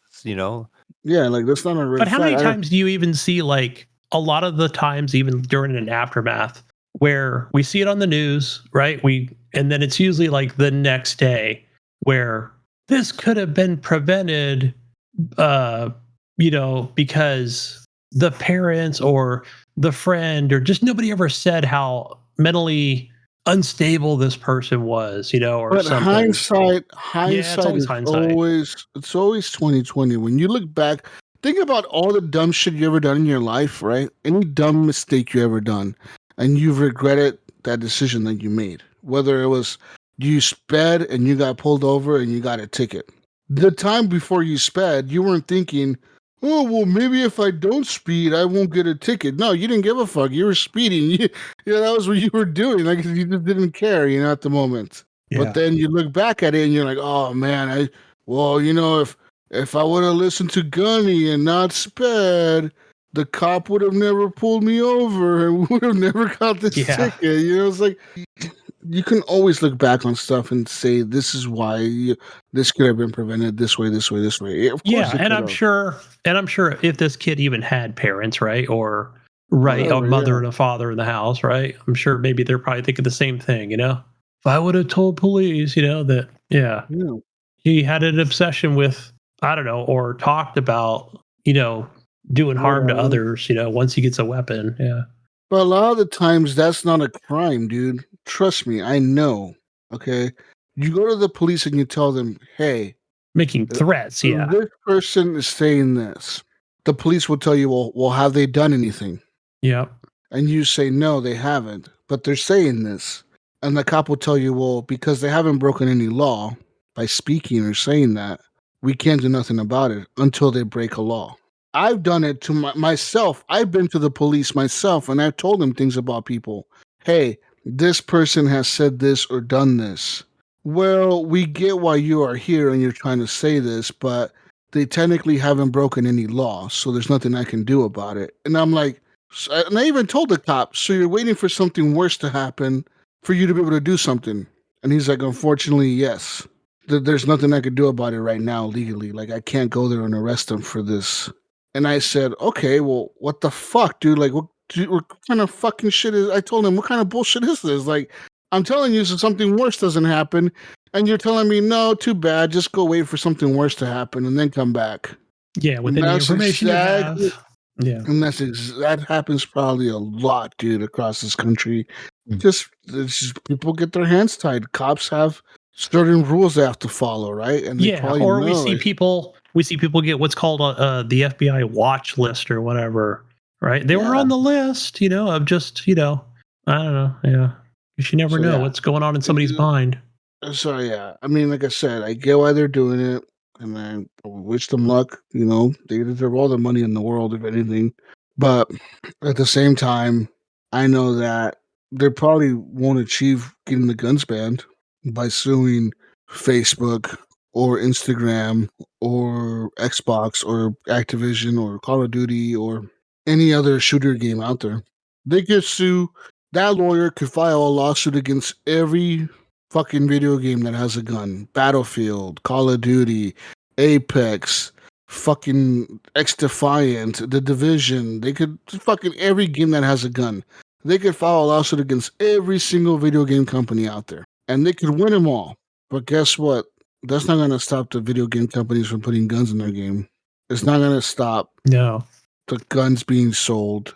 If you want that to stop, you got to go to the people that make the laws, which is your government, and have them try to pass laws to stop it. And even then, it's hard as fuck to do, right? So, what do you do, man? What amendment is that? I forgot not the. Come on, are you serious? Is the second? I don't know. I forgot. Are you serious or not, Gunny? Fifth. It's your Second Amendment, Gunny. It is number 2. I had it right the first time. All right. Come on, Gunny. It's the right to bear arms, Gunny. Come on. What kind of American are you? Yeah, but what kind of arms are we talking? I mean, we talk fully semi-auto. I mean, there are You're right. There's laws against, certain types of weapons. Oh, so fuck yeah, there is. Yeah, because of people that were using them for every state, right, has a different thing, Yeah. So yeah, I mean, it happens, dude. But we'll see what comes of it. I don't know. I'm thinking we'll hear about it in a few months. That hey, about this lawsuit, we reached a settlement agreement or whatever. Yes, yeah, that's what I'm thinking. Yeah, we paid him off. At the end of the day, you know what that lawyer wants? Money. That's it. Yeah. He gets a big cut of that settlement money. That $72 million they won, or that $2 million they won. He probably got $1 million out of it. Because that $72 million he won in 2000 whatever for the other shooting, he probably got $40 million out of it. The lawyers make bank, dude, and it's not like he's gonna say, "Oh, we're suing you for $2 billion, and I'm gonna do all this work for free. I'm not gonna charge the families anything for this lawsuit. I'm doing it out of the kindness of my heart. We're giving the money all to no, dude. No, I want to see him do that when they win this lawsuit.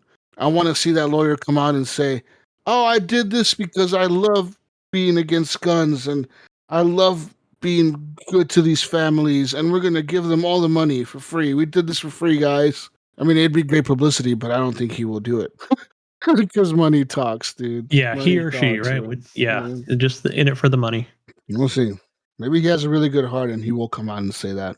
I hope that'd be the good thing. That'd be the nice ending to this story. But in some lighter news, Mayo. Okay.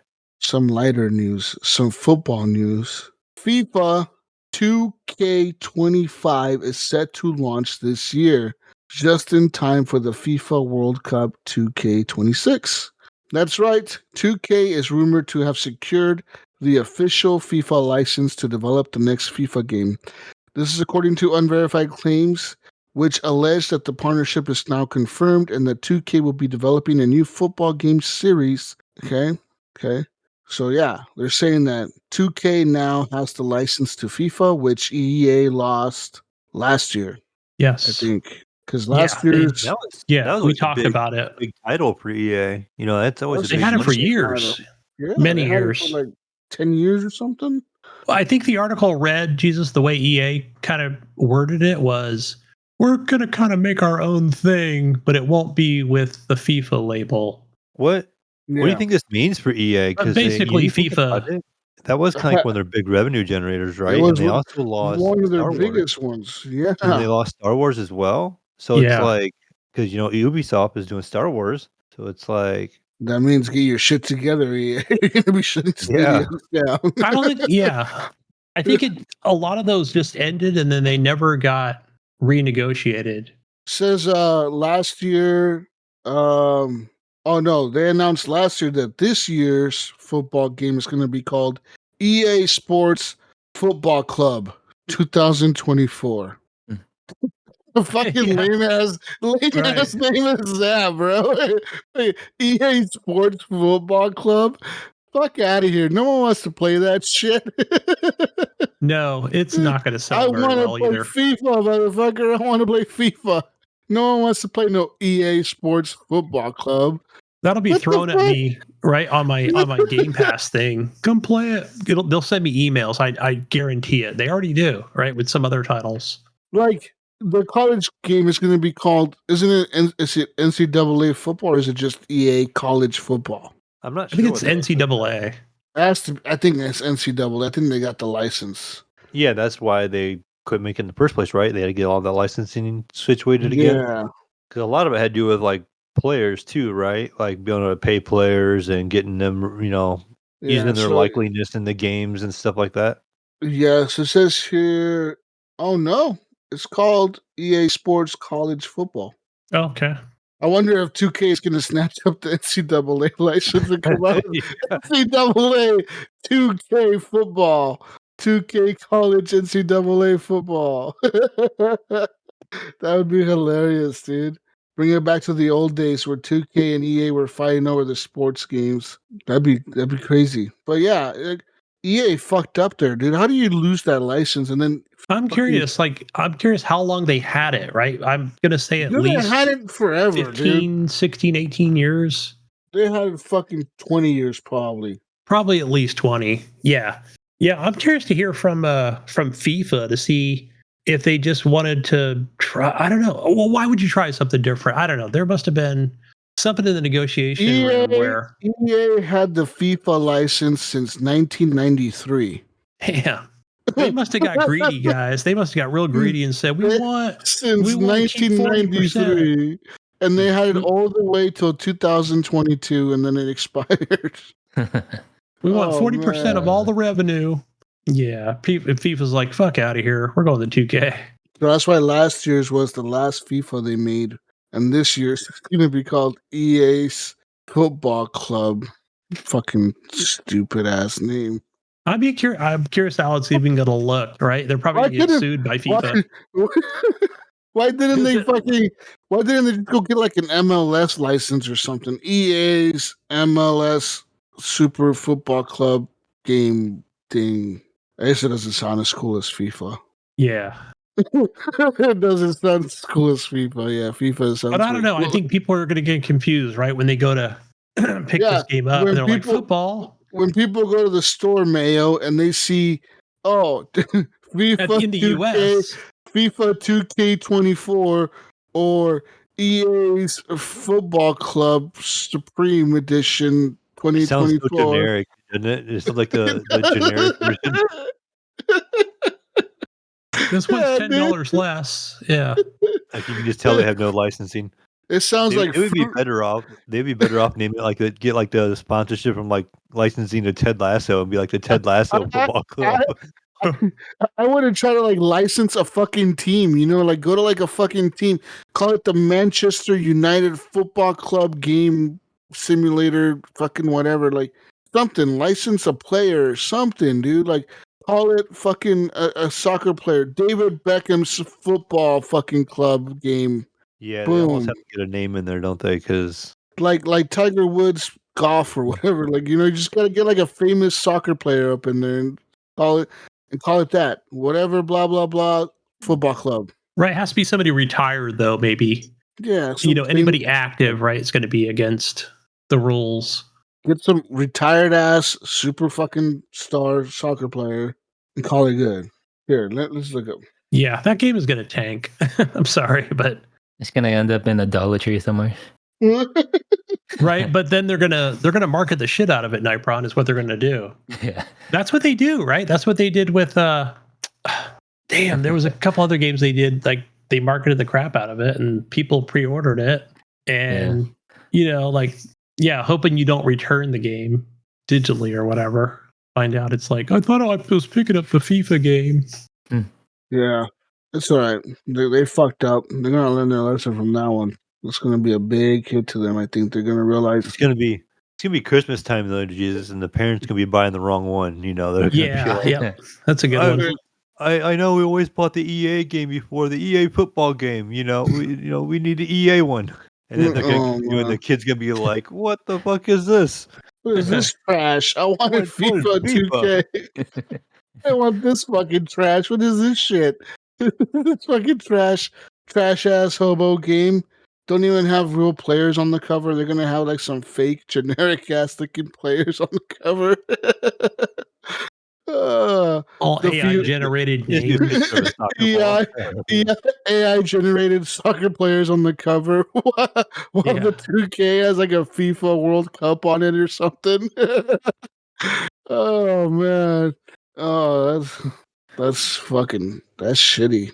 Can you imagine them? Like, they're so stupid. The EA does some real dumb shit sometimes. They lose the licenses to like some of the biggest things in the world, and somehow they're still around. And they're making record profits. How the fuck do they do it, man? I don't know. I guess they really know how to microtransact people, right? Mm-hmm. Like I said, I think a lot of that was in FIFA, right? Yeah, like that was like one of the big generating. Yeah. That was their cash cow. Billions of dollars a year, dude, on their fucking shit. Speaking of EA though, I got some news for you. Okay, let's see here. Oh, let me give you some details about their thing right here. It says they're gonna debut Sapien technology for their new sports game, Mayo, and gameplay enhancements in EA Sports Madden NFL, which delivered a leap forward in NFL realism by rebuilding the character skeleton to provide increased definition and variation of physiques on the field. In EA Sports Football Club, Sapien transformed the way both women and men characters look and move with realistically redesigned and anatomically precise player models down to the smallest detail. EA Sports Football Club 24 is going to be powered by Frostbite Tech, which produces lifelike detail and brought a new level of immersion to each match, making it feel more realistic. Frostbite's new GPU, a compute shader-based cloth simulator shipped with EA Sports Football Club, is also used for the simulation of football players' jerseys and shorts. Wow. Wow. I just assumed they already used that kind of tech. This is new tech right here, okay, motherfucker? And they're also introducing Hypermotion V technology, available on the PS5, Xbox Series X and S, and the PC version, which translates the rhythm and fluidity of real-world football into the world's game, using volumetric data of more than 180 top-tier matches from competitors like the UEFA Men's and Women's Championship League, Premier League, and La Liga. EA Sports has driven the biggest leap forward in gameplay authenticity and realism to date. That's right, Gunny. That's right. I'm impressed. Listen, I also heard EA mention that their plan, okay, Mayo, listen. Okay, they say they plan to do, okay, limited real world ads in video games. Limited, okay? They're going to test it, but they don't know which game yet. They say, we're going to test this, but we don't know where we're going to test it. But we're going to test it, guys. Okay, we know we're going to test it. Like they warned us. It's like they sent a warning out. Hey, guys, we know how to put ads in video games now, so we're going to test it, but like we can't tell you where or how or what ads we're going to even put in the games. We're going to test it, okay? And that's all they said. I wonder if it's going to be something like free, like Apex. Yeah, no bullshit. It's gonna be in fucking EA's FC 24.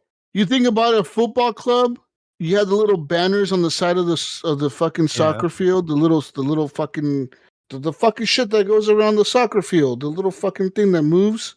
Yeah. The little wall. You just have ads play on there. McDonald's, Coca-Cola, Mountain Dew, fucking Gatorade, fucking Powerade, vitamin water, Arrowhead. I don't know. You put whatever the fuck you want on there, dude. Xbox, PlayStation. You fucking put whatever fucking logos you want on there. Mm-hmm. And people wouldn't notice them as much because they would think, oh, it's part of the game. Yep. Yeah. You know where it's gonna suck is when you're playing Battlefield. Okay, right? listen, I'm playing Battlefield and I'm driving my tank through a town and I see a big old McDonald's billboard or something, or a McDonald's building somewhere. Taco Bell You logo. can't blow the billboard up with the tank. Yeah, and then the billboard is indestructible because it's a fucking paid ad, so you can't take it down. It'll be a McDonald's building that you cannot blow up the walls because the McDonald's is indestructible. That'll be where everybody hides. Environment can be destroyed. All the snipers around it, except for that, you can't do nothing with. The one building that can't get taken down is a Taco Bell and the McDonald's and the kid. Oh shit! Everybody's hiding in the Taco Bell and McDonald's. Oh, it's gonna be epic. It's gonna be awesome. Best Battlefield matches ever, bro. It's gonna be sick as fuck. Hurry up, get to the Taco Bell. We need shelter. We got to cap the Taco Bell. We got to cap the Taco Bell and hold that objective before the tanks come. Oh, shit. It's going to be crazy. It's going to be awesome, dude. It'll be the best Battlefield matches ever. Just sitting in a Taco Bell. What else do you want? I can see it. You know where I can see it? Jesus, like being on the kind of your beginnings kind of screen, like when you first fire the game up. That I can probably see. Oh, you can see it? Yeah. Oh, what? You think they're going to throw ads at us when we first launch a game? Yeah, when you first launch, when you continue to launch the game each time you play it. It'll be unskippable ads. Yep. Or it'll be like, oh, get this skin or whatever. But then I think that's when you're going to see the. So you're telling me I'm gonna launch my Battlefield 2055 Ultimate Edition, and it's gonna be like EA Frostbite made by DICE, and it's gonna be like, man, get your quarter pounder today at McDonald's for the $5 value menu. Well, you purchase the skin. It'll be get your exclusive limited time only. Your exclusive Taco Bell skin over at Taco Bell. And get your Gordita Crunch Wrap. Time. Yeah, go get your cinnamon twist, and you get the new cinnamon twist grenade. Drink your Baja Blast and your cinnamon twist. Get your monster drink with your and blast yourself into the next Battlefield. Oh man, we're gonna have all these cool fast food ads in our game now before we launch it. You make us hungry. How many Doritos ads am I gonna see in Call of Duty? Right, Doritos and Mountain Dew in the Call of Duties. Yeah. I think that's going to happen. Oh, man. It's going to be epic. It's going to be the coolest thing ever, dude. We have Mountain Dew. They're gonna be unskippable ads that are like 2 minutes long. You can't skip them. You have to I sit think there for they're 2 going to say, minutes. "Hey, it's a live service game, right? It's not single player. It's live service, so you're stuck with it." You have to sit there for 2 minutes while the fucking shit's playing because you can't skip it. We'll be in a modern era where our PCs power up and in a matter of like 30 seconds or 10 seconds from off the game. And then be like, all right, guys, I'll be jumping on in just 1 second. Hold on, let me get through this 2-minute ad real quick to McDonald's. Fucking McDonald's ad is playing again, guys. Hold on, I'm almost there. Oh, it's gonna be lame. What if they take it a step further? In between each multiplayer match, they add an ad. Right, like right after they show you the stats. Yeah, the stats. Yeah. I mean, That's a good one. Brought to you by Pepsi Mountain Dew. Do the Dew. Yeah. Yeah, that could happen too. Yeah, they have like some crazy like little splash screen that comes up. These crazy stats were brought to you by Little Caesars Crazy Bread Bites. Go and eat your crazy bread at your local Little Caesars right now. Or they've already got your IP. They can just show you the location of your nearest one. You know how you have your rank in like EA, like your death, your KD, and all that stuff. Like if you're on the bottom, like they give you a different one, like you need Mountain Dew to get increased in your level up your gaming. Get Mountain level up Dew, your gaming skills. You finish in the bottom 20. Yeah, get that Mountain Dew in you. That's what these winners have. Go get it. That guy on the top, we saw him through his camera, and he's drinking Mountain Dew. That's why he got the best score ever. You suck, you piece of shit. Go buy some Mountain Dew. Oh man, it's gonna be epic. Get your Red Bull. Gives you wings. Get focused. You're number 20 on the leaderboard. Get your Mountain Dew. You fucking suck, kid. You're trash. Go get an Xbox. Oh man. I can see on Apex, like before you start jumping off, they'll play like an ad like on the ship or somewhere on the screen. Yeah. Yeah. Or like the announcer would say like an ad. Yeah. Yeah. In between matches. It's gonna be crazy. But anyways, that's all I have for news, gentlemen. I think we're done here. It's getting late. It's been a long show. Nypron. I think we're getting we're getting out of here. Where can people find you, Nypron, if people want to find you? You can find me on YouTube mostly. I upload a lot of stuff on there, gameplays. You're on YouTube now? I do, yes. I do a lot of recordings and stuff. I'm trying to do like a horror gameplay, but I can't do it. I get scared. I can't do it. Play that Alien Isolation. That game is pretty good. Yeah, that's a good one. That's good. I could probably try that. Good. It's a good horror game. I've been trying like a short ones just so I can have like short videos, instead of like 2 hour long. Yeah. So like Fears to Fathom, I'm looking at that one. It's like only 2 hour worth of gameplay on that one. Yeah, so it's short, and try that out. But yeah, you can find me on YouTube as Nypron, Nypron. You can add me up on Steam, Nypron. If you want to add me on there, play some games, R6 or Valorant, ship me up there. I don't have a PlayStation anymore. I sold it. What? No more. Yeah. I mainly play on the PC a lot, so yeah, I sold it away. Not playing Final Fantasy VII Rebirth, you're missing it. I mean, like, a lot of the PlayStations are coming out on the PC now, so it's like... But not immediately. Yeah, I mean, I can wait for it. Yeah. Makes sense. Ghost of Tsushima is out on the PC now, too. I know why he sold it. He wants to buy a PS5 Pro when it comes out in a few months. Yeah, exactly. PS5 Pro. Yeah, waiting for that one. Yeah, I know the real intentions here. I already figured that shit out. You want a PS5 Pro, man? It's cool. So what games are gonna? If I like, there has to be a game that I would be willing to play on it on the Pro. GTA like 6. An exclusive game. What's that? GTA 6. 6. Yeah, that's a good one. Last of Us Part 3, maybe. No, I don't see that coming out for another 5 years.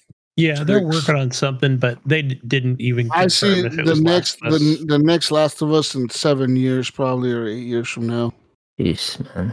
Seems like a long time, but trust me, it's not. We've been doing this podcast for over So what do you 10 think Naughty years. Dog's working on? Some other random shit, dude. Some other IP. Something that has to do with like adventure and like exploring, like Uncharted, but not Uncharted. But like Uncharted, but not Uncharted. So like Tomb Raider, but not Tomb Raider. Something in that vein. Yeah. I'm seeing them going back to like Uncharted style type shit. Some kind of explorer type dude. Not hunting for treasure, but maybe hunting for like the Da Vinci Code or something.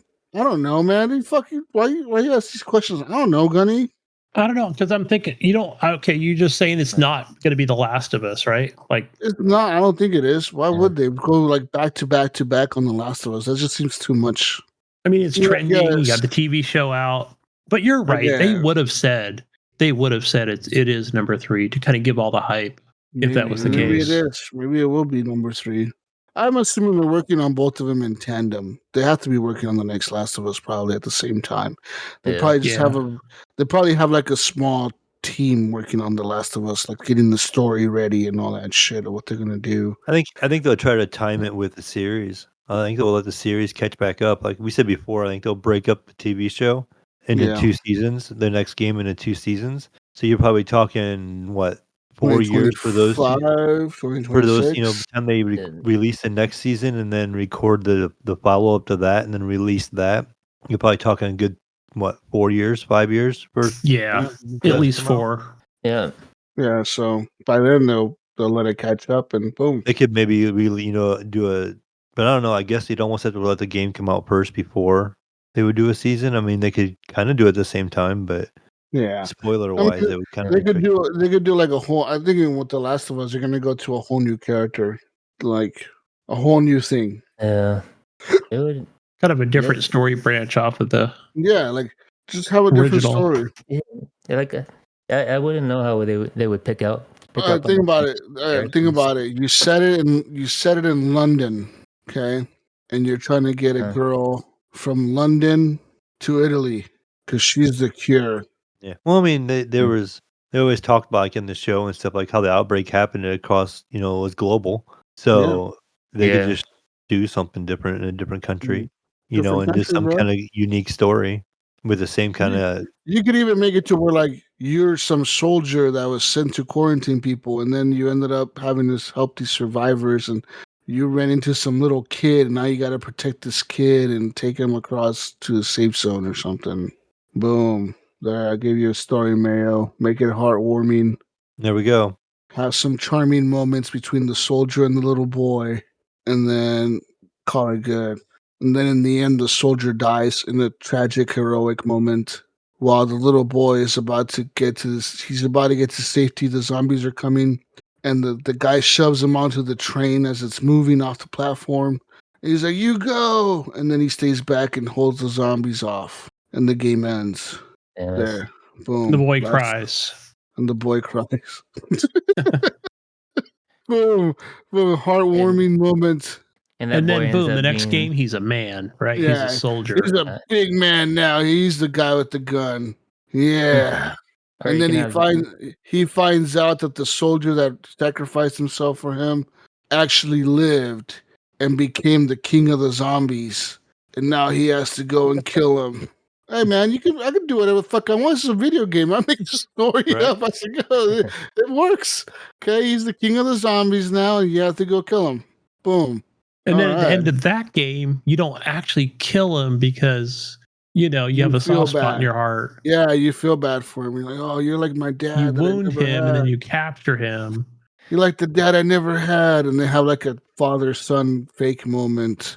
And then the soldier guy kills the kid. He's like, "Don't never trust me, kid," and he kills him. No, he infects him, right? There you go. Yeah. Oh, fuck yeah. Now we can live together. Yeah, now we're both zombies. Yeah. Cool ending. Cool story. Good job, Gunny. Let's get this Naughty Dog.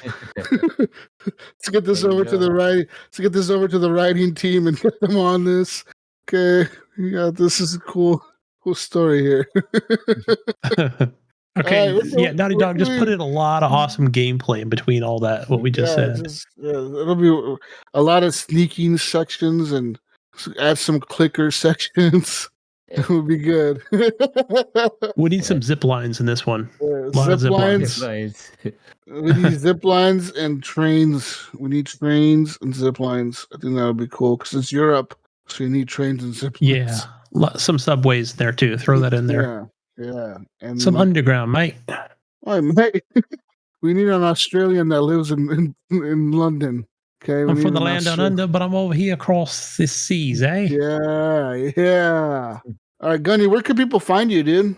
Go find me talking to veterans over on Xbox, Steam and Epic and all that under gamertag Gunny Chief. And currently not on I don't have the PlayStation hooked up, but I will get that eventually put together, and that is gamertag HGP_Gunny. Where do we find you, Mayo? You can find me everywhere as the Mayo or the Mayo 1 on Discord and on PlayStation, Xbox, and on Steam. Where you, Jesus? Find me on everything as Jesus Walkslow. I'll be playing some more Grey Zone Warfare, trying some other games out, and seeing what I play on my Steam Deck. I don't know yet. I'll figure it out. Oh yeah, did you guys ever, Jesus? I know I told you in private about it. Ever figure out how to change your little intros? Oh yeah, I figured that out. Yeah, it's pretty cool. You can set it to randomly do it for different ones. Yeah. Have you ever done that, Gunny? I do the Star Wars. I have the Star Wars one. Oh, nice. Yeah, but it's nice how you could just there's a lot of random ones in there and you can change. Yeah. I have a Hades one playing. A Hades intro. That's a good one. Steam Deck. The Steam. Yeah. So do you have a profile on there, Nypron, on the Steam Deck? Is it like its own kind of ecosystem sort of thing as well? No, it's the same as a. Okay. Yeah, it's big picture mode. It just launches. Yeah, it's the same way about we launched big picture mode on our PCs, even. Like you could change that start up animation. Sweet. Where do we find you, Nypron? Well, here you said, but you said it again. I'm Nypron. You can find me on YouTube. Again. All right, find him on YouTube, people. Find Nypron on YouTube. He's over there. He does all the YouTubes. Hey, I heard YouTube is where people make the money nowadays. It's like the place to make the money over Twitch. Not on Twitch. It's over on YouTube. It's on YouTube now, man. YouTube is paying the money. No, not Kick. It's YouTube, bro. YouTube is where the money's at. Yeah, I've been watching I Show Speed on YouTube. He makes like billions of dollars on YouTube. It's crazy. Not as much as Mr. Beast. Yeah. Get yourself a Beast bar, guys. Support them because it's good, delicious little chocolate bars. All right. Anyway, that was an ad that Gunny just threw in here. Anyway, we're out of here. Peace out, Brussels sprouts. We'll catch you on the next edition of the Horrible Gamers podcast. Hopefully, we'll have Beaten Hellblade 2 by then. And I think pretty soon the Microsoft show. When the fuck is that? That's like next week. On the 6th or the 8th of June. So that's in next week. Yeah. We'll have one more show before. Or the 9th, excuse me. Usually on a Sunday. This is the 9th. I think. So by the next time we record, I think we'll have one more show before the showcase. The Xbox showcase. The next show should be on the 3rd. So. Yeah. So they got it on the 9th. What time? We'll kind of throw out our predictions for that. 10 a.m. Pacific time, and they'll have the Call of Duty Direct right after the showcase. We will have a show a day after the showcase, right? Yes. Yeah. All right. Bye, everyone. Bye. Bye.